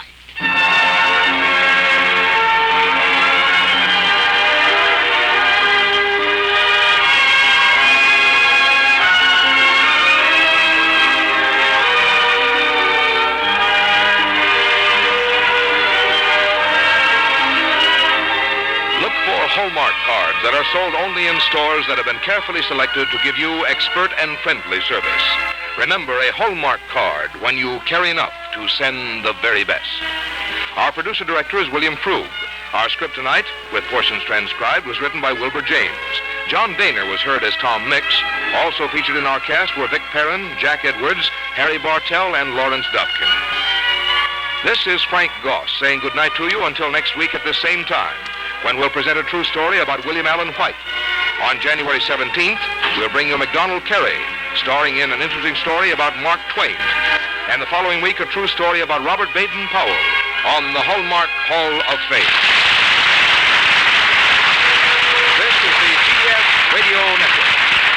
This is KMBC, Kansas City, Missouri. The Hallmark Hall of Fame, TV's longest-running series, the last to keep the sponsor's name in the title. It ran on TV from 1953, I believe it was. And Lionel Barrymore was the host of the show. He, of course, would pass away before the show ended after the 1954-55 season. And it was a tribute to Barrymore as they aired his annual performance of A Christmas Carol, November 21st, 1954. Barrymore had passed away just a week earlier, November 15th, at the age of 76. The Hallmark Hall of Fame, which, by the way, this was a air check from radio station KMBC in Kansas City, which is where Hallmark was produced. That's the headquarters of the company. And with that episode, at 9 o'clock on Sunday, January 3rd, 1954, 71 years ago, we wrap up our look at Sunday, January 3rd, 1954. Coming up tomorrow on the Classic Radio Theater with Wyatt Cox podcast, we'll have drama for a Saturday with episodes of Suspense Agnes Moorehead starring in Don't Call Me Mother. And also the news from that date in history, 66 years ago, Bob Bailey and yours truly, Johnny Dollar, the Hollywood Mystery Matter, an episode of This Is Your FBI, which is from 79 years ago, but the stuff itself goes back 100 years as they talk about crime in the Roaring Twenties. And the Screen Guild Theater presentation of Suspicion, starring Joan Fontaine. Also in the program, Basil Rathbone and Nigel Bruce appearing together in a non-Sherlock Holmes adventure. And we'll wrap it all up with episodes of Claudia. That's coming up on Saturday. But right now, we will stay out west. In fact, we'll go further out west, all the way out to San Francisco. John Dehner starring as Paladin in an episode of Have Gun, Will Travel.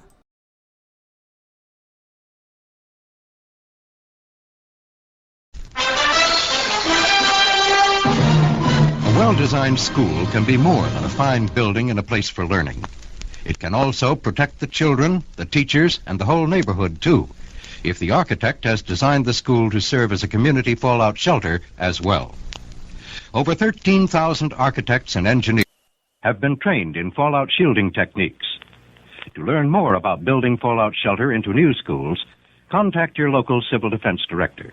We have links to some of that information in our show notes and also over at classicradio.stream. Let's head back to San Francisco, California. John Dehner starring as Paladin in Have Gun Will Travel 65 years ago, January 3rd, 1960.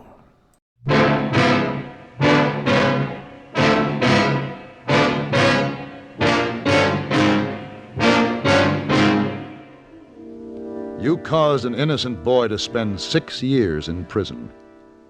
Other people have turned their backs on the wrong that has been committed simply because you're a woman. But I'm here to see that you stand trial.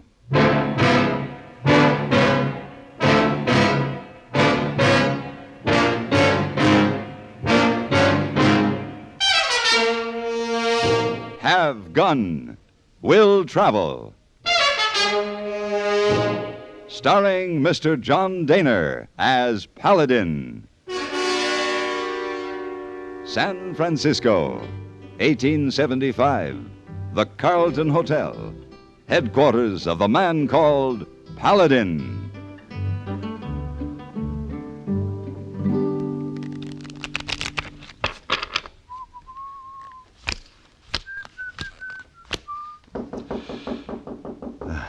Come in. Oh, Mr. Paladin? Oh. Hello, hey boy. Oh, you play game solitaire, huh? Uh-huh. I see. Yeah, Mr. Paladin, you put up black ace. Huh? Oh. Yes, thank you, hey boy. Black ace, now easy. Yeah, make a red 6 on black 7? Oh?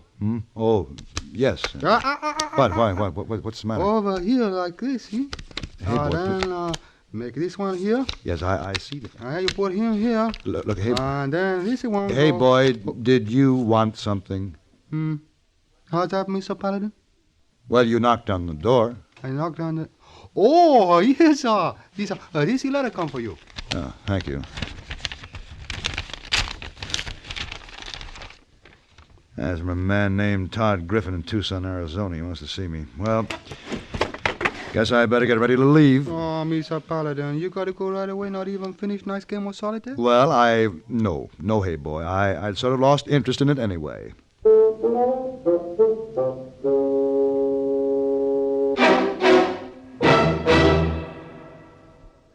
Dandruff bothers most men, most women too. So listen.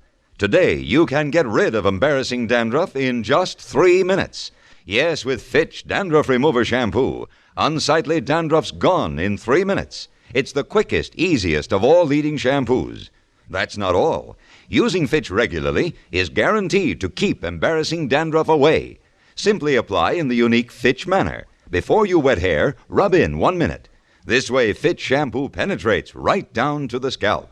Next, add water. Lather 1 minute to wash every trace of dandruff out of your hair. Then rinse 1 minute. All that loosened dandruff goes down the drain. In 3 minutes with Fitch, 1 rubbing, 1 lathering, 1 rinsing, dandruff's gone. And never forget, gentle Fitch can also leave your hair up to 35% brighter. To get rid of dandruff problems forever, brighten hair too, use Fitch regularly. Get Fitch Dandruff Remover Shampoo today, only 59 cents.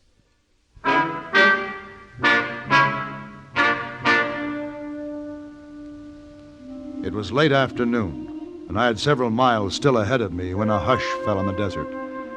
The sky deepened in color, and a thin winter rain started to fall. The dust settled, and the new-washed air was clean and spicy with sage. When I reached Tucson, I was soaked through, and I decided I'd better have a warming drink before I checked into the hotel. I stopped at the Cantino, a quiet saloon in the old section. I finished my drink in a hurry, paid for it, and started to leave. Senor? Yeah, I'll see you later, Wano. Un momento, Senor Paladin. What? A drink for you. Oh, no, thanks. No more, Wano. I've got to find a hotel. But the man at the end of the bar wants to buy this drink for you. End of the bar? Who? Which man? It is the tall man, young with the light hair. Oh, yeah. Well, all right, Wano.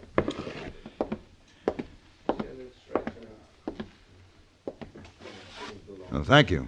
Don't mention it. Your health. You don't remember me, do you, Paladin? Well, Abilene. Curly McLain. Yeah. I'm sorry it's been such a long time. Sure. I'd never forget you. But then I've got something to remember you by. That slug of yours is still in my shoulder. You asked for it. I know.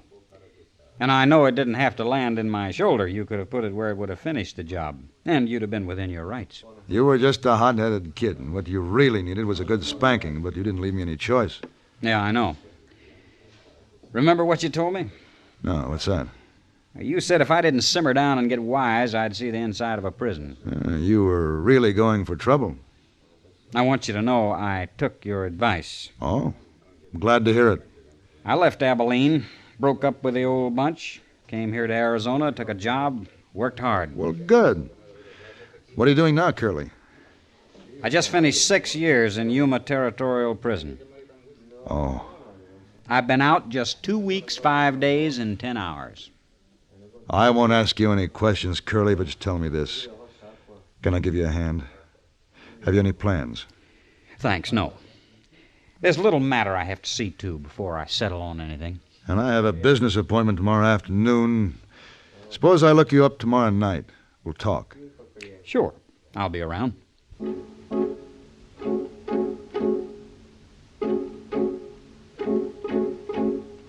That night and all the next morning, I couldn't seem to get Curly McLain off my mind. When we had our little run-in back there in Abilene, he was a wild one, hell-bent for trouble, but I felt he was a good kid who just needed a little help in the right direction. And I tried to give it to him. I thought I'd succeeded.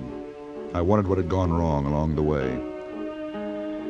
I started early for Todd Griffin's ranch, which was some distance out of town. I inquired for him at the house and was directed to the corrals. Mr. Griffin? Yeah? I'm Paladin. Paladin? Oh, yeah. Breeding stock? Yeah. Brought him in to strengthen my herd. Yeah. Nice layout you have here. Yeah. I figure it's quite a bit to show for the 5 years I've been in business. I tell you why I sent for you, Paladin. I make it a point never to wear a gun, so I'll have to hire one. What makes you think you'll be needing a gun? A man is looking for me to kill me. How do you know this? He made the threat 6 years ago that he'd kill me the first chance he had.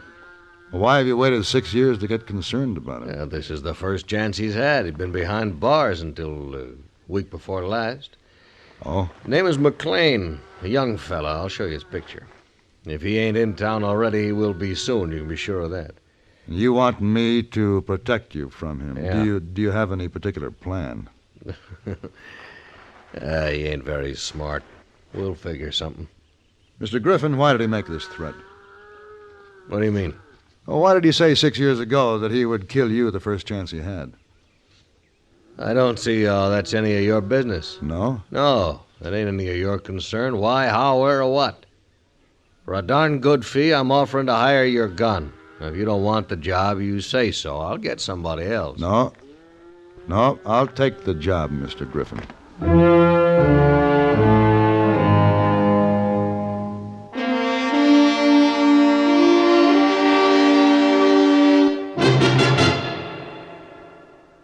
Can you imagine the tragedy of a child abandoned to lifelong crippling because there was no one to care for him? This tragedy could happen due to the desperate shortage of medical workers in our country today. Your national foundation, as it expands its fight against crippling diseases to include birth defects and arthritis, as well as polio, is also expanding its historic professional training program.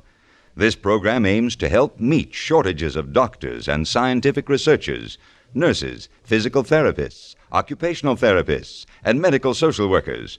But your support of the new March of Dimes is urgently needed to help make this professional education program possible.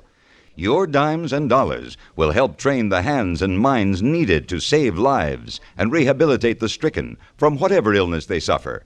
January, new March of Dimes month. Give to train medical workers so vitally needed right now. Join the new March of Dimes today.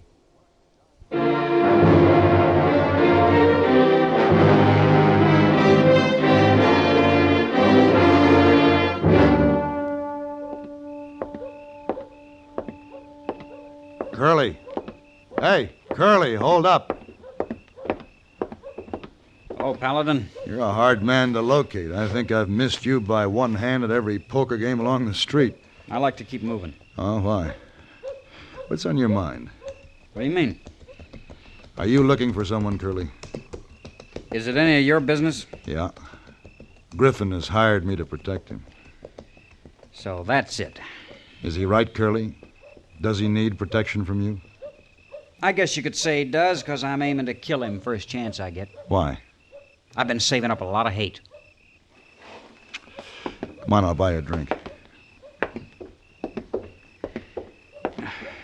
Why don't you forget this, Curly? Paladin, I ain't going to forget one dirty minute of those 6 years in Yuma. I can thank Todd Griffin for every one of them, and I'm going to thank him personally with a bullet in his belly. Yeah, but don't forget, I'm working for Griffin. Well, then I guess you and me are going to have to tangle again. We'll have to see how it works out this time. Curly, listen to me. Paladin, you listen to me. I don't want any more of your advice. I followed your advice once, remember? I don't understand. But... all that fine talk you gave me after our little fracas there in Abilene, straighten out, settle down. It didn't work out, Paladin. All right. You want to tell me about it, Curly? Okay. I came to Arizona, took a job, worked hard. I was driving a team for a freight line. It was owned by Todd Griffin.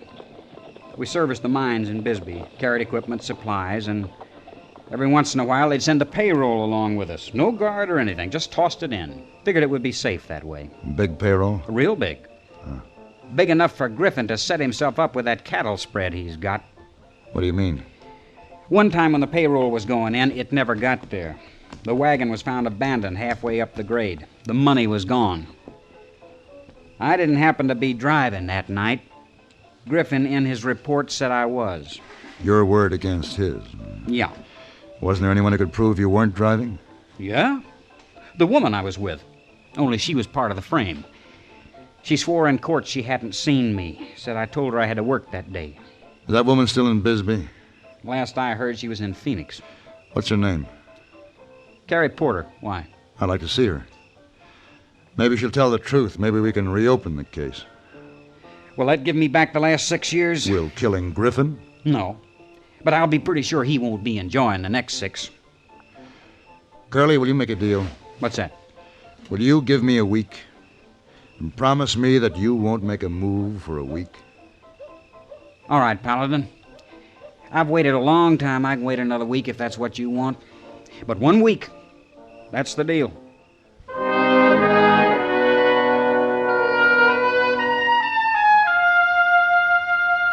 I was working for Todd Griffin, but he said it himself he was hiring my gun. That was all.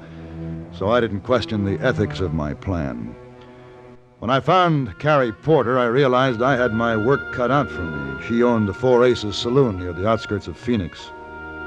She had lots of warm, red-gold hair and hard, cold blue eyes, and while it wasn't obvious, I felt sure she had hide like a buffalo. I gave up any notion I might have had of appealing to her better nature. Even if she had one, it was well protected. All right. I can give you a few minutes. What is it you wanted? Could you sit down with me here? Let me order you a drink. Look, I got things to do. If you got something to say, say it. If you want to sit around and drink, come in this evening when the crowd's here. Pete? Yeah? Roll in that barrel of beer that's been sitting out there in the sun getting hot. Now, what'd you say your name was? Paladin. Selling something? Nope. What's on your mind? Let's have it fast. Like I say, I'm busy. This is a nice place. Yeah. I understand you bought it about 5 years ago. That's right. Mm-hmm.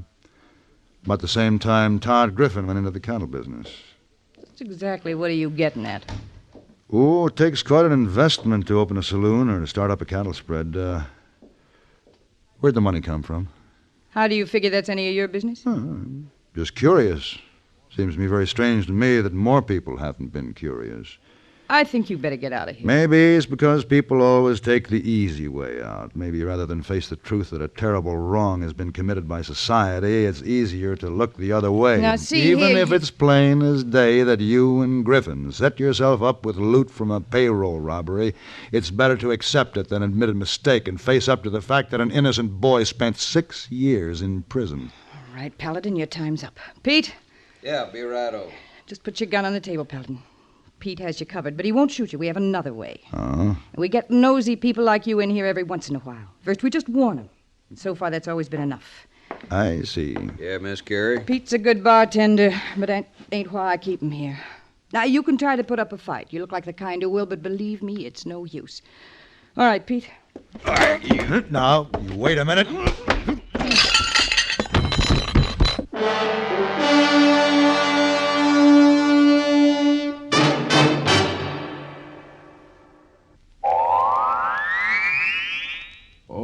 This miserable cold and my sinuses. Haven't you heard about Dristan? Dristan, the amazing 3-layer tablet now bringing real relief from colds, misery, and sinus congestion to millions. Dristan decongestant tablets not only help drain all 8 sinus cavities, critical areas of cold's infection, but circulating through the blood, Dristan's decongestant reaches all congested areas, shrinks all swollen membranes, relieves pressure and pain. An exclusive anti-allergent helps keep breathing passages dry and clear. Pain relievers reduce body aches, fever, and vitamin C helps build body resistance. This is Dristan. Today, Dristan is widely imitated, but the exclusive Dristan formula cannot be duplicated. There's nothing like Dristan. So for real relief from colds, misery, and sinus congestion, accept only Dristan decongestant tablets.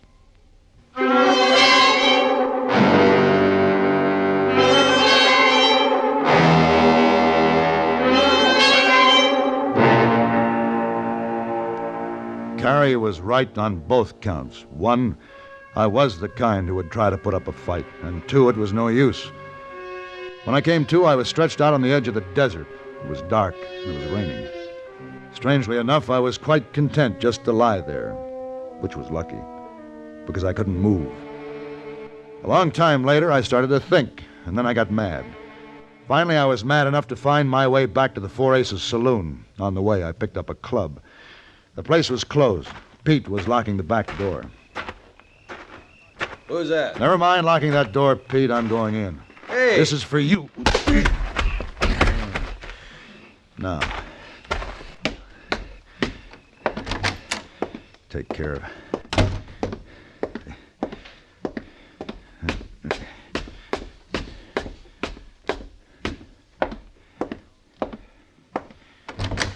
Pete? No, Carrie, it's Paladin. What are you doing here? Pete! Pete's resting. What'd you do with him? I hit him with a club. What do you want? A signed confession to just how you and Griffin framed Curly McLain. Crazy. How do you plan to get it? Hit me with a club? No, I guess I can't do that. Oh, of course you can't. You're too much of a gentleman. Unfortunately. Then how? Frankly, I don't know. Well, there's no way that you can reach me, Paladin. What are you after? This knife? You broke into my place, and I have every right to kill you. Oh, no, you don't. You just drop that knife. Drop it. Oh, you get out of here. Yeah. Hey, that's quite a knife, Carrie. Razor sharp. Probably a split of hair. Let's see. No. What's the matter? Don't you dare touch my hair. Oh, what do you know? You're a vulnerable spot. Everyone has one. What are you talking about? You're very vain about your long red hair, aren't you, Carrie? What if I am? I don't blame you. It's very beautiful. It's the only warm thing about you. Quit shooting off your face and you get out of here. No, I have an idea based on the old truth. There's more than one way to skin a cat. You talk crazy. Carrie, I'm too much of a gentleman to hit you with a club, but I wouldn't hesitate a minute to give you a haircut. Oh, you wouldn't dare. Yes, I would. So let's get busy writing that confession.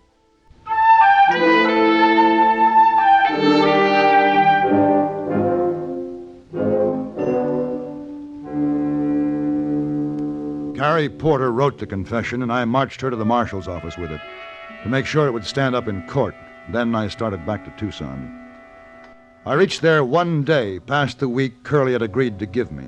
He wasn't in town, so I rode out to the Griffin Ranch.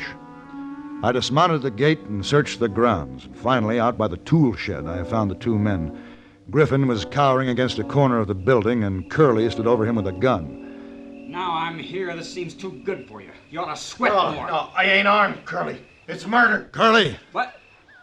Stay out of this, Paladin. I gave you your week. Don't do it, Curly. I said stay out. Curly, I'm working for Griffin. You'll have to face me first. All right, if you want it that way.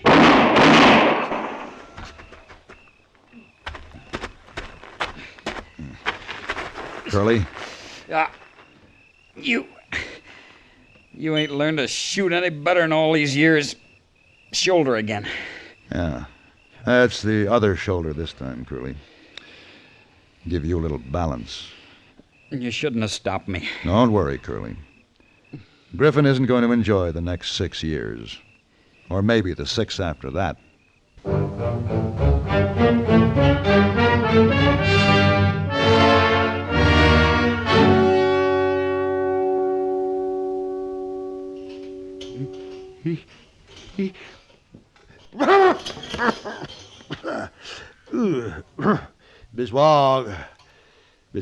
Biswag. Oh, Mr. Paladin, you keep covers up. You get chilled. Biswag. What are you trying to do to me? What do you mean? This thing. That mustard This, plaster. yeah. Very good for bad colds. Biswag is going to burn the hide right off me. Oh, that Chinese mustard. This- Very hot. Very good. I can't stand it. Oh, Mr. Paladin, you very careless in Arizona. Get this bad cold. Well, I was out of the rain. Gesundheit. Gesundheit, where'd you learn that? Mr. Fisher in room 419 said that. He say it mean next time wear rubbers. Don't get feet wet. Oh, he did. He did. Did he? Well, he. Gesundheit, Mr. Paladin.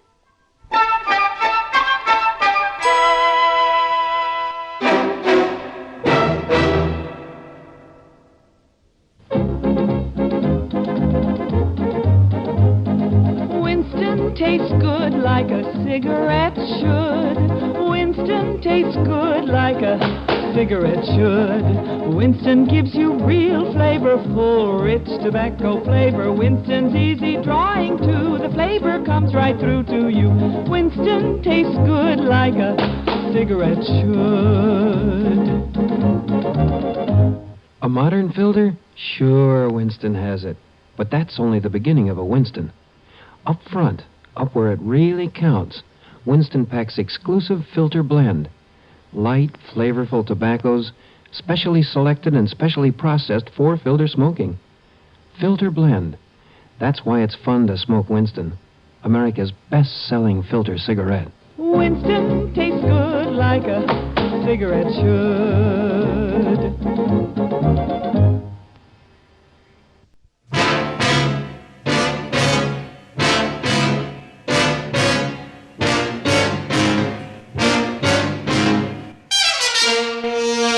Have Gun Will Travel. Created by Herb Meadow and Sam Rolfe, is produced and directed in Hollywood by Frank Paris and stars John Dehner as Paladin, with Ben Wright as Hey Boy and Virginia Gregg as Miss Wong. Tonight's story was specially written for Have Gun Will Travel by Ann Dowd. Featured in the cast were Lynn Allen, Harry Bartell, Lawrence Dobkin, and Sam Edwards.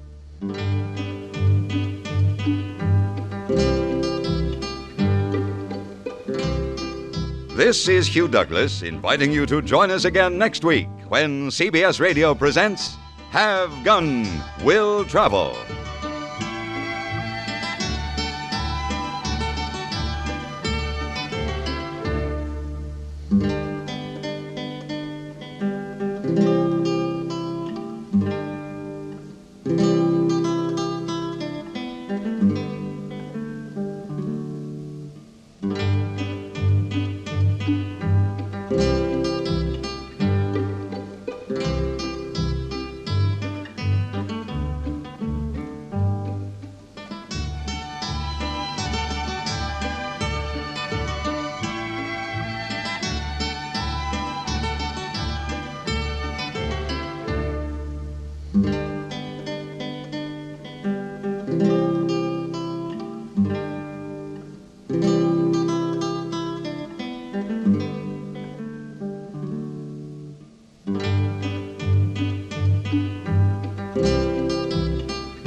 Tough gunfighter, afraid of a mustard plaster.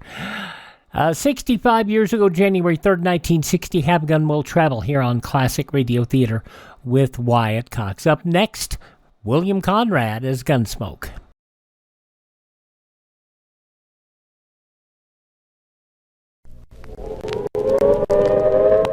The sound you hear is a recording of the warning siren in case of an imminent nuclear attack. If this was an actual attack warning, would you be prepared?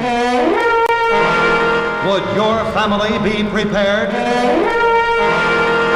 If not, CA Survival Civil Defense approved steel and concrete basement type fallout shelter. The shelter, along with a basic equipment kit, affords you and your family maximum protection. Survival shelters are FHA approved. No money down. 5 years to pay. Horrible though it may be, this sound may someday become a reality. Be prepared. See a survival shelter today. Information on Survival in the show notes and also at classicradio.stream. Now, Marshal Matt Dillon, William Conrad, starring in Gunsmoke. 72 years ago, January 3rd, 1953, it appears the guys are westbound.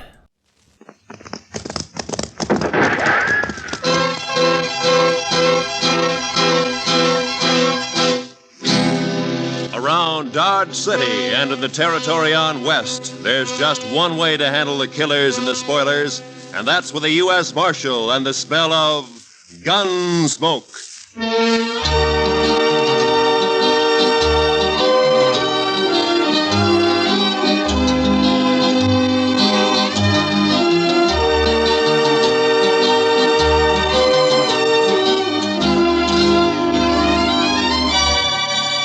Gunsmoke, starring William Conrad. The story of the violence that moved west with young America. The story of a man who moved with it. Matt Dillon, United States Marshal.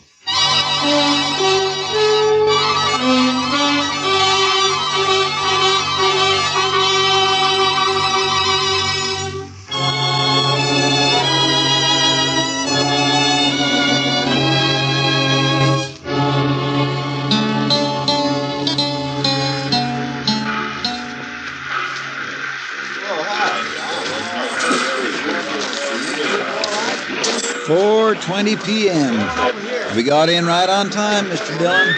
Yeah, the railroad's getting better every month, Chester. Looks like they're going to civilize this prairie yet. Well, I'm glad to hear it. All right, let's go. Well, Abilene sure don't change much. Looks about like it did the last time I was here. Yeah, we're getting most of the cattle at Dodge now. Boom's leveled off here. Still a rough town, though, I suppose. You think he'll put up a fight? I don't know, Chester. He's pretty mean from all reports. He may. We'll try to avoid it, though. Of course, we're only guessing anyway. He might not even be here. Well, he always heads for Abilene when he gets in trouble. It's his hometown.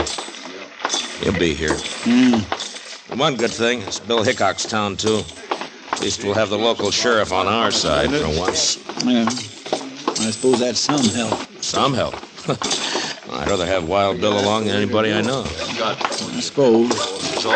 Chester, what's the matter with you? You're acting like a man at his own funeral. Mr. Dillon, I've had an uneasy feeling ever since we left Dodge. Kind of a hunch, you might say. Ah, it's nonsense. They're going to pick up a killer and take him back for trial. That's all. Maybe. And maybe not. Look, Chester, any man who lives by a gun knows down inside that he's going to die by one someday. But if he's got any sense, he keeps from thinking about it. Of course, he can't help getting a hunch now and then. I had plenty of them myself. Mostly wrong. Come on, Chester, let's walk down to the Last Chance and I'll buy you a drink. As a matter of fact, I'll buy us both a drink.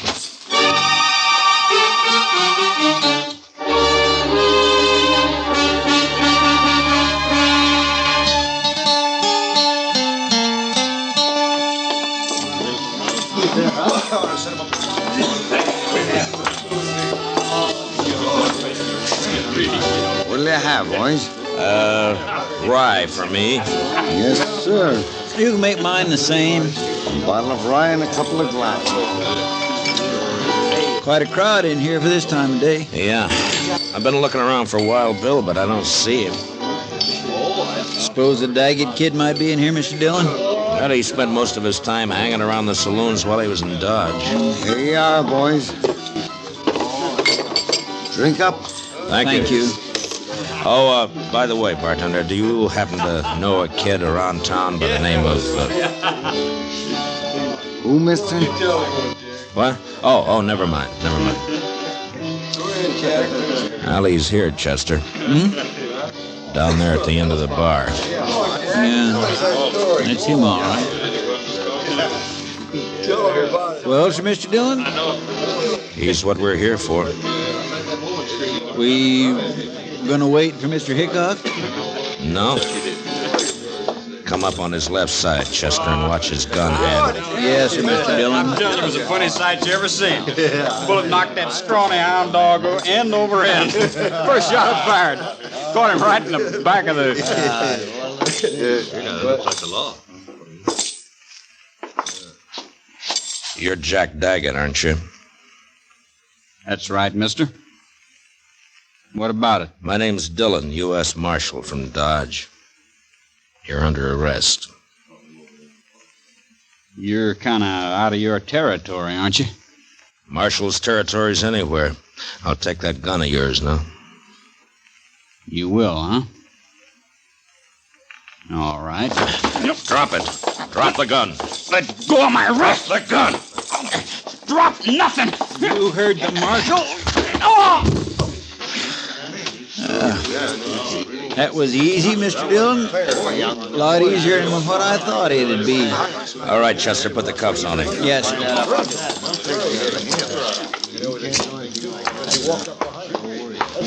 Seems to me your partner acted a little high-handed there, Marshal.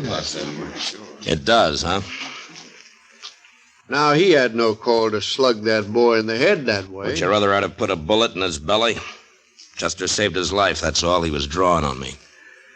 Well, now, if you'd come around and seen me before you started anything, you wouldn't have had this trouble. My name is Rourke. I'm the town constable here. I see. Young Jack here told me all about that shooting out in Dodge. Said they ganged up on him in a poker game, tried to cheat him. Forced him to shoot his way out. That's a good story. It's too bad it didn't happen that way. All right, Chester, let's get him on his feet and go find the sheriff. I reckon you won't be finding him, Marshal. Why not? Hickok's up at Topeka. Won't be back for a week or 10 days. Meantime, I'm the law in Abilene. And I got a favor to ask from you. I'd like to use one of your jail cells until 9 o'clock. That's when the next train leaves for Dodge. I'm sorry, Marshal. I got no authority to do anything like that. What difference does that make? If Wild Bill were here, he'd let me do it. But Wild Bill ain't here. I see. A lot of us folks here like to run our own town. We don't like outsiders coming in and taking over. It's 4 hours till that train leaves, Marshal. I think you're going to find 4 hours is a long time. Meaning? This young fella you arrested has got a couple of older brothers. The Daggett boys. You probably never heard of them, but you're going to. They're not going to like this. I don't care much what they like. Maybe they'll teach you to care when they hear about this. And they'll hear. Like I said, 4 hours is a long time. Look, I want you to get this straight. I came here to arrest a killer and take him back to Dodge to stand trial. I got him under arrest now, and I'm going to take him back. Maybe. All right, Chester, let's get him out of here. Get hold of his other arm there. Lift him up. Yes, sir.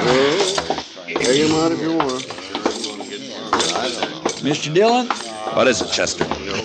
Maybe it was too easy.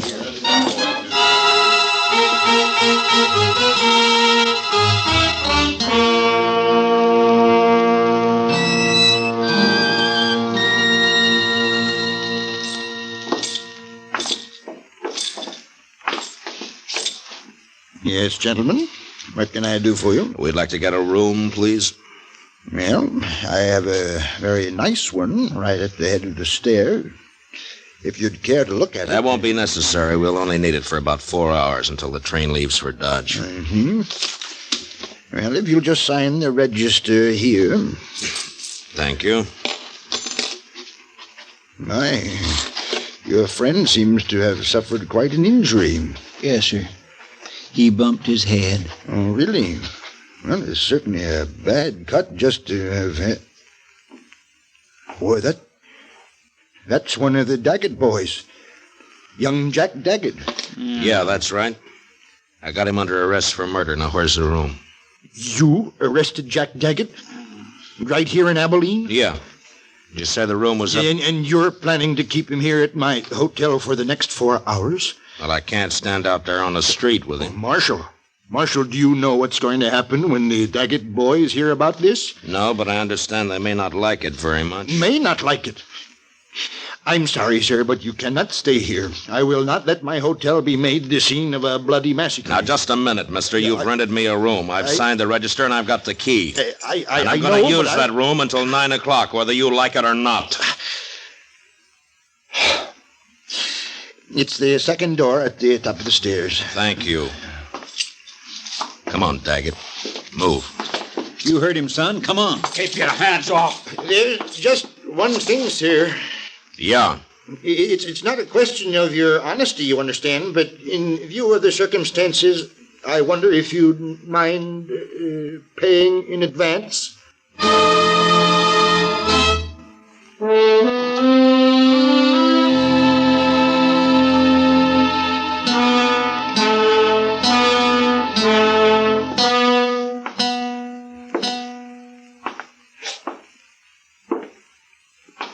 What time is it, Chester? It's 6:23, Mr. Dillon. I thought it was later than that. Yes, sir, I know. He goes pretty slow when you're waiting for something like this. I swear I wished it was 9 o'clock. I wished we were leaving on that train right now. You're not leaving on no train. Not alive. You got a one-track mind, Daggett. So have my brothers, Dillon. What they think about all the time is hands off the Daggets. That goes for you or anybody else. Reckon we ought to stuff a pillow in his mouth, Mr. Dillon? Might not be a bad idea. You won't think it's funny when they come around. But maybe they won't come around. Maybe they decided. Cover the door from the other side, Chester. Yes, sir.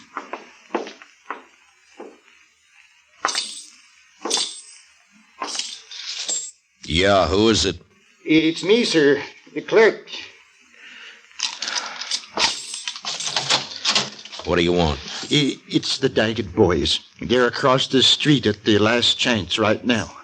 And you're hoping I'll go over there instead of waiting for them to come here, huh? Well, All right. I'd rather jump them than have it the other way around. Chester, I guess we'll go over and have a talk with him. What about him? Well, he's cuffed hand and foot to a pretty solid iron bed. I don't think he's going anywhere. I'll bet on it. You ready, Chester? I'm ready whenever you are, Mr. Dillon. All right, let's go.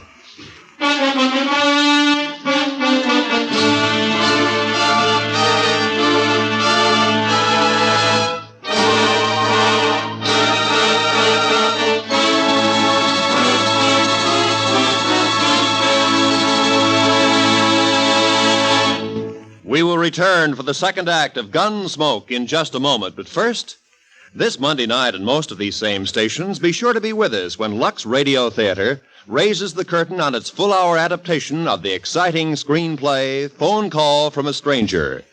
Shelley Winters and Gary Merrill recreate their original screen roles in this dramatic thriller about the experiences of a lone survivor of an airplane crash in bringing the tragic news to families of the victims. Remember, it's on Lux Radio Theater this Monday night on CBS Radio. Now for the second act of Gunsmoke.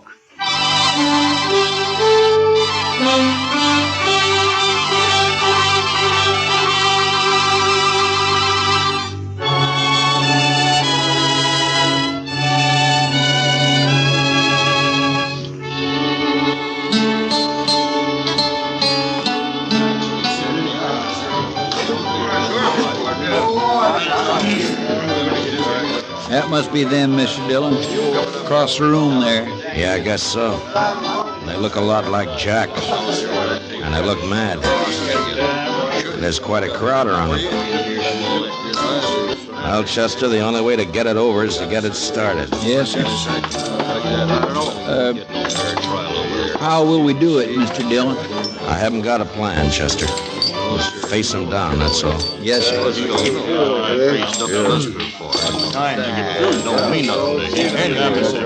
ahead, it's your deal. You the Daggett brothers? What if we are? This is him, Jim. This is a fellow. Shut up, Rourke. You've been glad enough to stay out of this so far. Stay out of it now. My name's Dillon, United States Marshal from Dodge City. I got your brother Jack under arrest for murder. You probably heard about it. Yeah, rumors got around. I'm taking him out of here on the 9 o'clock train. He's going back to Dodge to stand trial. My guess is he's going to hang.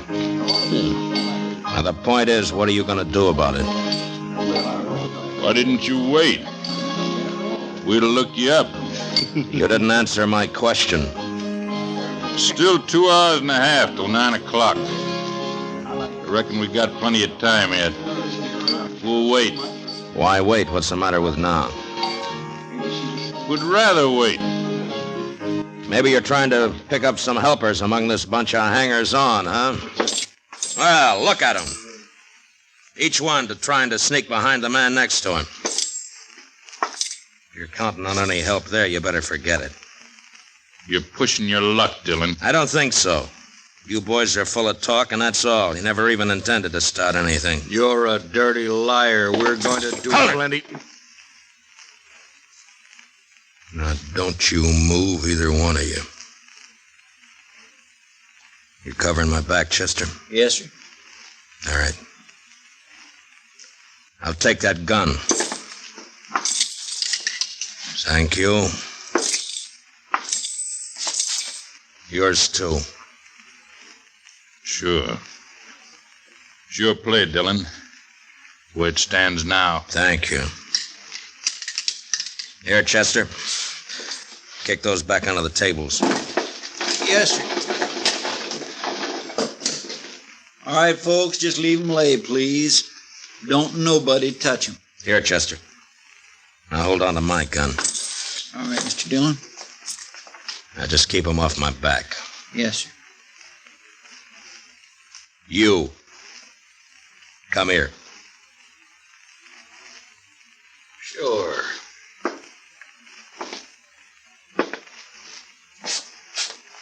You called me a liar, didn't you? Yeah. Why, you cheap chin horn, you... Oh, I can't...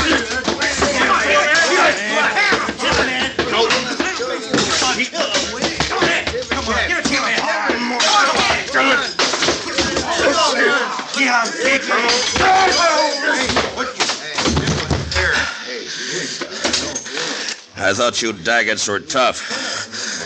Hey, watch this. All right, you. You're next. I'll wait, Marshal. I'll get to you later. You're a no-good coward, Daggett. All right, Chester, I'll take my gun back now. Here you are, sir. Thank you. All right, boys, the show's over. Unless, of course, one of you'd like to take up where the Daggetts left off. Any one of you still figuring on helping them try to take my prisoner away from me? No? Well, I didn't think so. You're all fine, upright citizens now, huh? A pride and joy to Constable Rourke here. That's enough, Dillon. I thought I told you boys the show was over. All right, get out. Go on, get out, all of you. Move! All right, let's get out of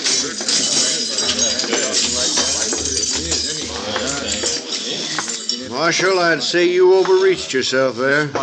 Stepped past the limits of your authority. How I enforce the law's my own business. I do things my own way. The way it'll get you killed someday. Maybe. I have to live in this town, Dillon. You don't know these Daggett brothers. If you cross them, you're through. I've seen it happen. Come on, Chester, let's go. All right, Mr. Dillon.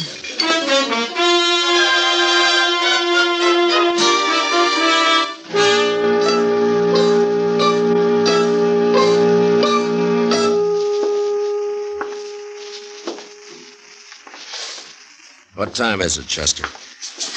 It's 7:45, Mr. Dillon. Yeah, the time's dragging. Yes, sir. It's still an hour and 15 minutes till that train leaves. What difference does it make? You're not going to be on it. Neither one of you are. The way I'm figuring, Jack, we'll all three be on it. You wait and see. You'll never get to that train. My brothers will take care of you. They don't seem to be in any hurry about it. You wait. I sure do wish I hadn't had such an uneasy hunch about this trip. Forget it, Chester. They'll stop you. You just wait.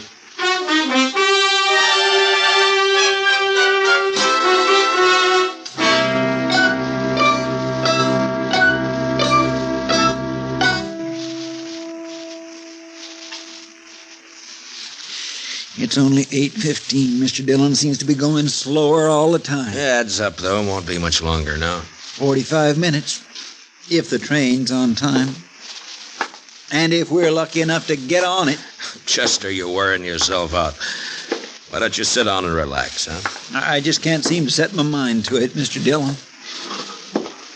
No Daggett will ever leave this town wearing handcuffs as long as the other two are alive. Well, I'd think that's up to them, Jack. Sure. And they'll take care of it, too. I swear and declare, Mr. Dillon, I almost wish they would try something and get it over with. The waiting's always the worst part, Chester. You find out what the worst part is. I could slug him, Mr. Dillon. No, let him talk. Let him talk, Chester. He's only got a few more weeks to do it in. They'll never hang me. I'll never even stand trial. You wait and see.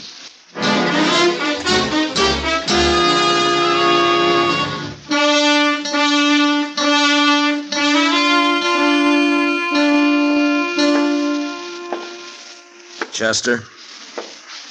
It's 8:30 exactly, Mr. Dillon.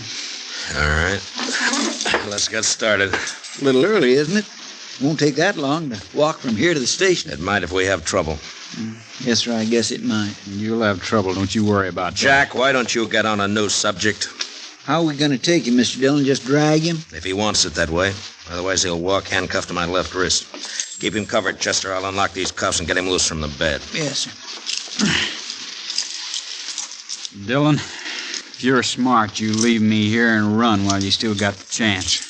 Well, I've never been smart enough to run yet. Stick out your right wrist. All right. On your feet. Come on. You can put your gun away, Chester. Starting now, he's only going where I go. Now, come on, Jack. We got a train to catch.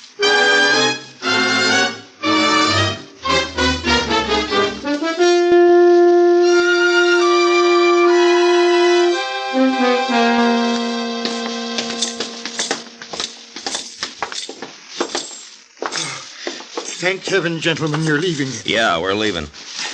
And I want to thank you for your wonderful hospitality. I'll be glad to recommend your hotel to anybody who plans to stop over in Abilene. Oh, I hardly know what to say, Marshal. You simply don't understand. You don't know these Daggett brothers. No offense personally, Jack. I have to live in this town, and I... Come on, Jack. Well, you boys must run quite a bluff. You got everybody in town jumping sideways. You'd be smart if you did, Dillon. Good luck, gentlemen. Best of luck to all of you.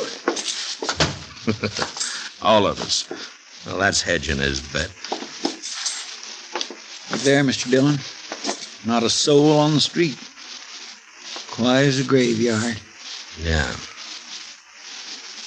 They're going to make a play, Chester, somewhere between here and the depot. We can count on that. Yes, sir, I kind of figured they would. Especially after getting beat up over there at the saloon. Well, they would have anyway. And jumping them like that did one good thing. It scared the pack off. At least we only have to worry about the Daggetts, not a mob. You'll think it's a mob by the time... Now, from here on, you keep your mouth shut. If you don't, so help me, I'll slug you and drag you to the depot. All right, now let's go.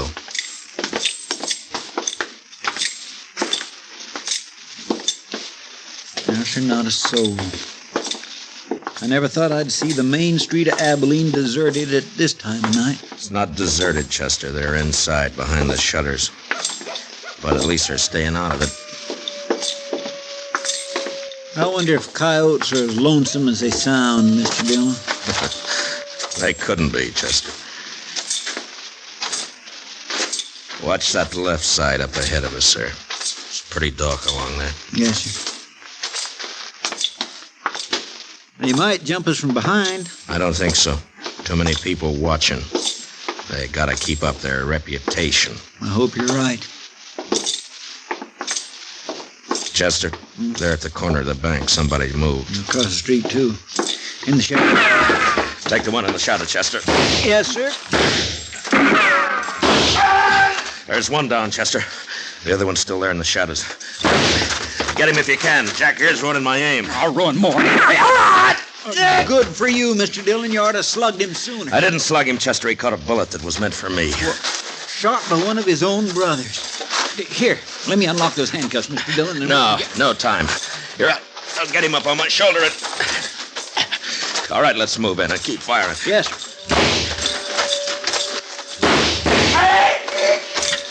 Hold it, Chester. Well, I guess we got the other one. Here, let me get him off my shoulder.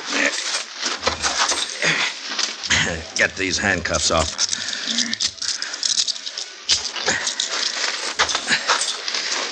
Well,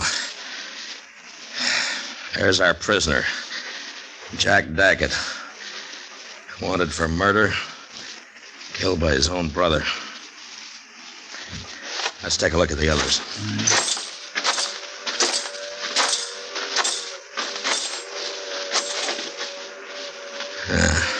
Three men dead. Look down the street there, Mr. Dillon. They're all starting to crawl out of their holes. Sure. They're all on our side now. Oh, come on, Chester. The train's coming. We gotta get on it and get out of here. Yes, sir. Let Rourke clean up this mess. He ought to be good for something.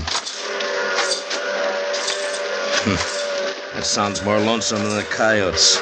Gives a man the creeps. Yes, sir, it sure does. Well, you were wrong about that hunch of yours, Chester. It wasn't us. Not this time.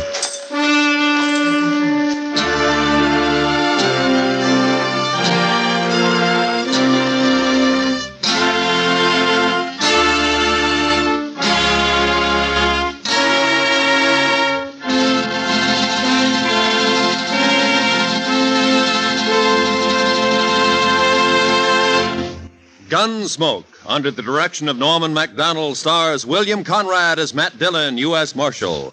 Tonight's story was specially written for Gunsmoke by Les Crutchfield, with music composed and conducted by Rex Corey. Featured in the cast were Sam Edwards and Barney Phillips, with John Dehner, Tom Tully, Larry Dobkin, and Jim Nusser. Parley Bear is Chester. Gunsmoke is heard by our troops overseas through the facilities of the Armed Forces Radio Service. Join us again next week as Matt Dillon, U.S. Marshal, fights to bring law and order out of the wild violence of the West in Gunsmoke.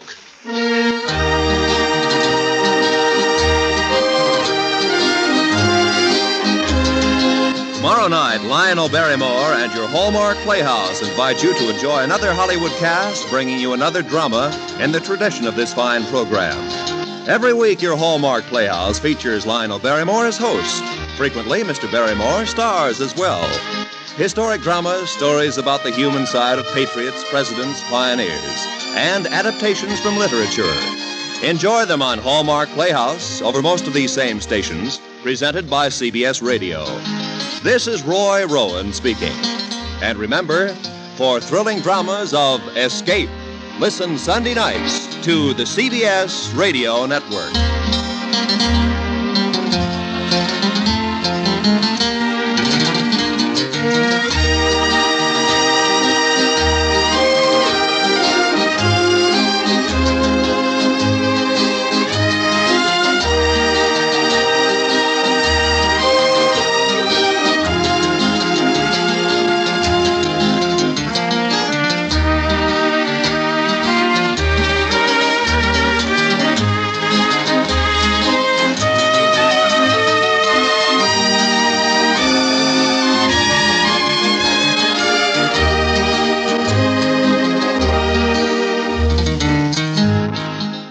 "72 years ago, January 3rd, 1953, Gunsmoke, here on Classic Radio Theater with Wyatt Cox. We'll wrap the show up with an episode of Claudia next.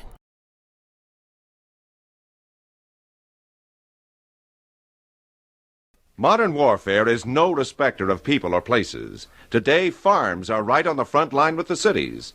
Many of the same emergency items that will help take care of your family will also keep your farm producing. Stored fuels for farm equipment, emergency power, spare parts for farm machinery. Arrange for extra storage space for grains, eggs, dairy products, and other perishables. Everything you can produce will be needed. The nation's survival under attack will depend on how well you prepare now. And on Classic Radio Theater with Wyatt Cox, we wrap up this episode by checking in with Claudia. This episode of Claudia, which we'll have another one tomorrow, goes back to January 3rd, 1949. Your Coca-Cola bottler presents Claudia, based on the famous play and novels by Rose Franken. Brought to you transcribed Monday through Friday by your friendly neighbor who bottles Coca-Cola. Relax, and while you're listening, refresh yourself. Have a Coke. And now, Claudia. David, have you noticed that Majesty's moo has a completely different ring to it since she's become a mother? Well, say goodbye to her and come along now. Why? What's the big hurry? I want to shower and shave before dinner. Oh, why bother? You look stunning just the way you are. Well, you are easier to please than I am. I am. Oh, Majesty, I'm sorry, but the boss says I must leave, so leave I must. Say goodbye to your calf for me. No, hey, don't wake her. Just tell her later. To think the company of a mere cow can make my wife so whimsical. It is very hard for me to believe that Majesty can't understand what I say. Just look at those soulful eyes. Mm-hmm. Yep. It's not until a woman becomes a mother that she fulfills her real personality. Well, just because you're a mother, too, do you think you have fulfilled your real personality? Seriously, though. Yeah. I don't think I completely realized about being a mother until Majesty had her calf. You don't? Do you know, David, an instinct is more important than anything? All the doctors and all the psychiatrists and teachers in all the world, instincts are more important. Well, you're not wrong. So long, Majesty. See you tomorrow. Ooh, it is cold Right. out. Here, button up your coat. Boy, it's amazing how animals keep themselves warm. You seem to be amazed about everything about animals. I am amazed. They're a revelation. David, if more people would be more like more animals, the world would be a better place to live in. Now, that, my dear wife, is one of your more profound observations. I know it is. Something about being in the barn with Majesty and watching her feed her calf makes me feel very philosophical. I don't even mind about Majesty not giving us any more milk. Well, now that's very fair and square of you. No, I mean it. No joke. Come on. When I watch her giving milk to her calf, that makes up for everything. Oh, David, it's so wonderful to be alive and well. See everything around you going on just the way it's planned to. You approve of things. Prove of them? Oh, I'm delirious of them. I wouldn't give up living with you on the farm or just plain living for $1 million. You put a high price on things. I don't see how anybody ever wants to die. Well, maybe when a person grows very old and very tired Well, maybe. I wonder. Hey, look who's walking up the road to our house. Look. Where? See? Oh. That looks like Jared Tucker to me. Oh, no, it can't be. And why not? Well, look how hunched up he is. Why, from here it looks like a very old man. Don't you call 86 very old? Yes, ancient. David, Jared Tucker isn't ancient. He's so spry. He doesn't usually walk around looking like an old crutch. I'd forgotten how old 86 really is. Why, David, it is Jared Tucker. I told you it was. Oh, darling, look at him. And just the other night on New Year's Eve, he was as gay and lively. Oh, dear, I wonder what's happened to him. Probably nothing, but at 86, the turn of a weekend can be a very long time. Don't talk like that, David. Hey there, Mr. Tucker. That you, young Norton? Yep. Just so. We're coming down from the barn. Wait up for us. Wind's blowing chilly. Don't remember when it felt the wind's cold. David, he's usually so snooty about the cold and the wind.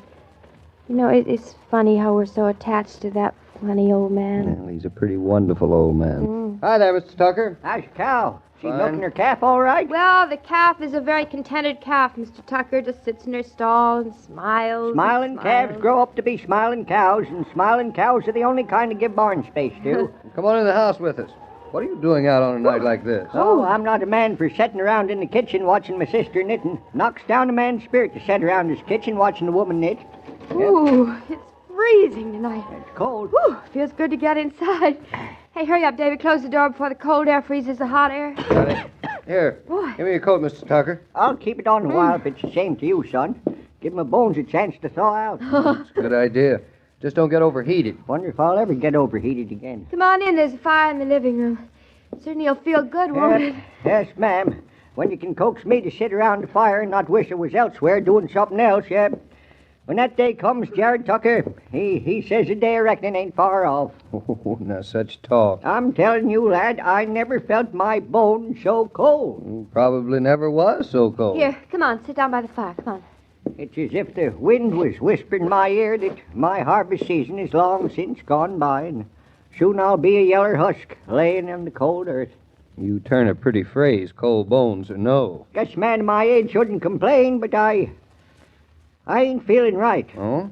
Well, tried to tell me it wasn't nothing but a twinge of rheumatism, but I ain't one to suffer from rheumatism. No, I ain't. Well, there's always a first time. Not with Jared Tucker, there ain't. I live to be 86 years old without suffering a twinge of rheumatism, and I ain't aiming to start suffering a twinge of rheumatism now. Mr. Tucker, still, if it is rheumatism, it's rheumatism. That's not serious, you know. Well, and maybe it's more than rheumatism. Maybe it is. Well, I didn't come over here to discuss me aches and pains with my neighbors. Well, that's what neighbors are for, Mr. Tucker. Not Jared Tucker's neighbors, no.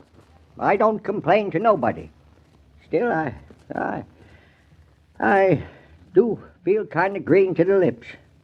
I couldn't practically eat no lunch. Oh. Maybe we just overdid a little too much New Year's Eve. Saturday morning, I was no great shakes myself. Yeah, I've been in a decline ever since. For lunch, all I could get my teeth to dig into was a couple of mutton chops, some creamed corn, some stewed tomatoes, and a baked potato. Had no appetite for the rhubarb Delilah cooked up, no. Well, now that I can understand. But I was always very fond of rhubarb. Yep, very fond of rhubarb. Ugh. I says to myself once that the day when I ain't no longer fond of rhubarb, guess we all got to grow old and grow lonesome and grow cold. Oh, Mr. Tucker, I wish you'd stop talking like that. That is terrible. Well, no, I feel kind of wore out. Partial bones, partial skin, a handful of false teeth, and doggone if it don't get me mad, because my sister Delilah, she's walking around today just without one twinge. Well, she's as good as the day she turned 70. No, your sister Delilah is a good deal younger than you are, Mr. Tucker. 8 years, son, and a woman 8 years younger than a man is a good 15 years older in her bones. Dang it, I always made up my mind I would bury Delilah. I lived with her these past 80 years, so it would sure be my right to bury her, wouldn't it? Yes, and I don't aim to be gypped, neither. I'm very fond of Delilah, but, well, a man's a man, and it's his honor to bury his own sister. Oh, you're just feeling badly today. You'll feel better tomorrow. Here, come on, have a pipe. No, thanks. My lungs couldn't take the smoke. Every day you feel bad, son, is a day you're feeling bad, and you never feel better from feeling bad. I'd miss Delilah, but I sure would rather miss Delilah than have Delilah miss me. Sad for a woman to miss a man, even if he's only your brother. I don't know why you're having such morbid ideas tonight, Mr. Tucker. Because, Mrs. Norton, may as well face it, like an old horse faces a glue pot. I'm going to die. Oh? Yep, Jared Tucker's going to die. I know it today. There ain't no denying. Of course you're going to die. What's that? I say, of course you're going to die. I've known that for a long time. What are you talking about, son? We're all going to die, and you're going to die right along with the rest and the best of us. Now, that's fine talk from a young sprout like you. Ain't you got no ambition? You may as well face it, Mr. Tucker. You're going to die, and so am I. Nobody lives forever. Oh, I don't like this kind of talk. Well, you may as well face it, too, darling. I'm just as mortal as anybody else. Nope. No. I ain't aiming to die. Never planned to. Never really figured I would, and I don't intend to start counting on it now. Ivory towers. Well, we've each got one. Son, I'll let you in on a secret. I'm the man that wants to live forever. It's funny, I was just wondering about that to David a little while ago. But I mean it. There ain't many folks who live to see 86. No. But I ain't got no intention of laying down in a satin coffin. Whether you got any intention of it or not, it's an inevitable fact. We're all born to die. Well, speak for yourself, son. Speak for yourself.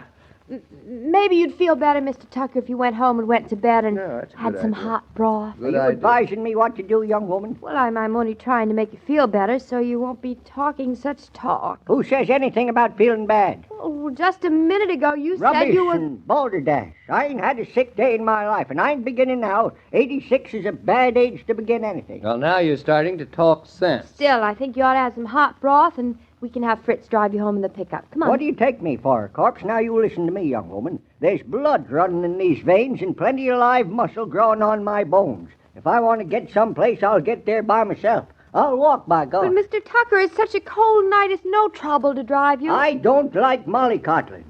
I'm feeling as strong as a young buck I am now, and don't let me tell you otherwise. Now, goodbye. Claudia's right. I think we ought to drive you home, Mr. Tucker. Oh, you singing the same song? Trying to bury me before I'm dead, hey? No, Get out but- of my way. I'm heading home for that rhubarb I'll let pass by. Well, you're your own boss, Mr. Tucker. I'll say I am. If I hung around you young'uns very long, I sure would get depressed.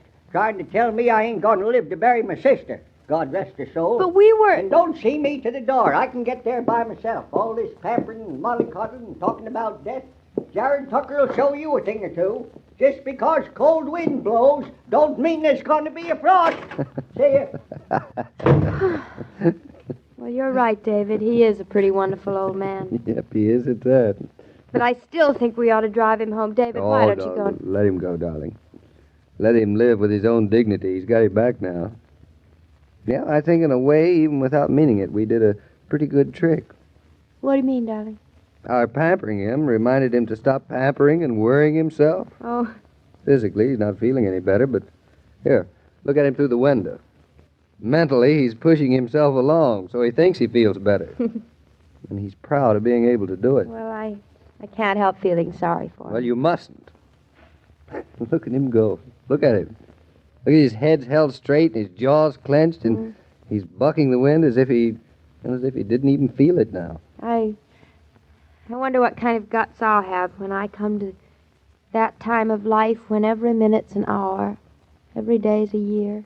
The same kind of guts as Jared Tucker, and don't fool yourself. Mm. Instinct doesn't reside only in animals, not by a long shot. Oh, David, kiss me. And, what have you done to deserve a kiss? Nothing. But in case someday I do, someday when we're old and gray together. It's not too late for one more New Year's resolution, so here's a suggestion. Resolve to take things easier when you entertain. Just remember to buy Coke by the case and keep plenty in the refrigerator. With Coca-Cola ready to serve, cold as ice, sparkling and delicious, there's nothing for you to do but open the bottles, offer them round, and share the pause that refreshes. Hello there, Mr. King. Mr. Tucker, not home yet, huh? What's everybody rushing me for? Well, it's a cold night out. I don't feel it. You young'uns are all sissies. Next to you, Mr. Tucker, we are. But you better get on home anyway. I guess might as well. Ain't no one around to chin with. Guess I'll go home and sit down with my World Almanac. Now, you need a good, strong light to read that book by. Oh, I got it. I got it right in back of my chair. Well, you have one in back of your chair. Well, that's more than David has. Tomorrow night, when he reads a book. What, no light? Well, here again, gone again. Say, Miss Tucker, ever hear of bulb snatching? I can't say that I have. Then be around tomorrow. You'll hear a lot about it. So long, Mr. Tucker. See you, son. Every day, Monday through Friday, Claudia comes to you transcribed with the best wishes of your friendly neighbor who bottles Coca-Cola. So listen again tomorrow at the same time. And now this is Joe King saying au revoir. And remember, whoever you are, whatever you do, wherever you may be, when you think of refreshment, think of Coca-Cola. For Coca-Cola makes any pause the pause that refreshes. And ice-cold Coca-Cola is everywhere. These broadcasts are adapted for radio by Manya Starr, and the entire production is supervised and directed by William Brown Maloney. 76 years ago, January 3rd, 1949, Claudia, here on Classic Radio Theater with Wyatt Cox. On tomorrow's program, we'll have Suspense, yours truly, Johnny Dollar. We'll go back and take a look at the news from 1959. This is your FBI, Screen Guild Theater, and Claudia, all tomorrow as well. Thanks for being with us here on this Friday edition. Classic Radio Theater, I'm Wyatt Cox.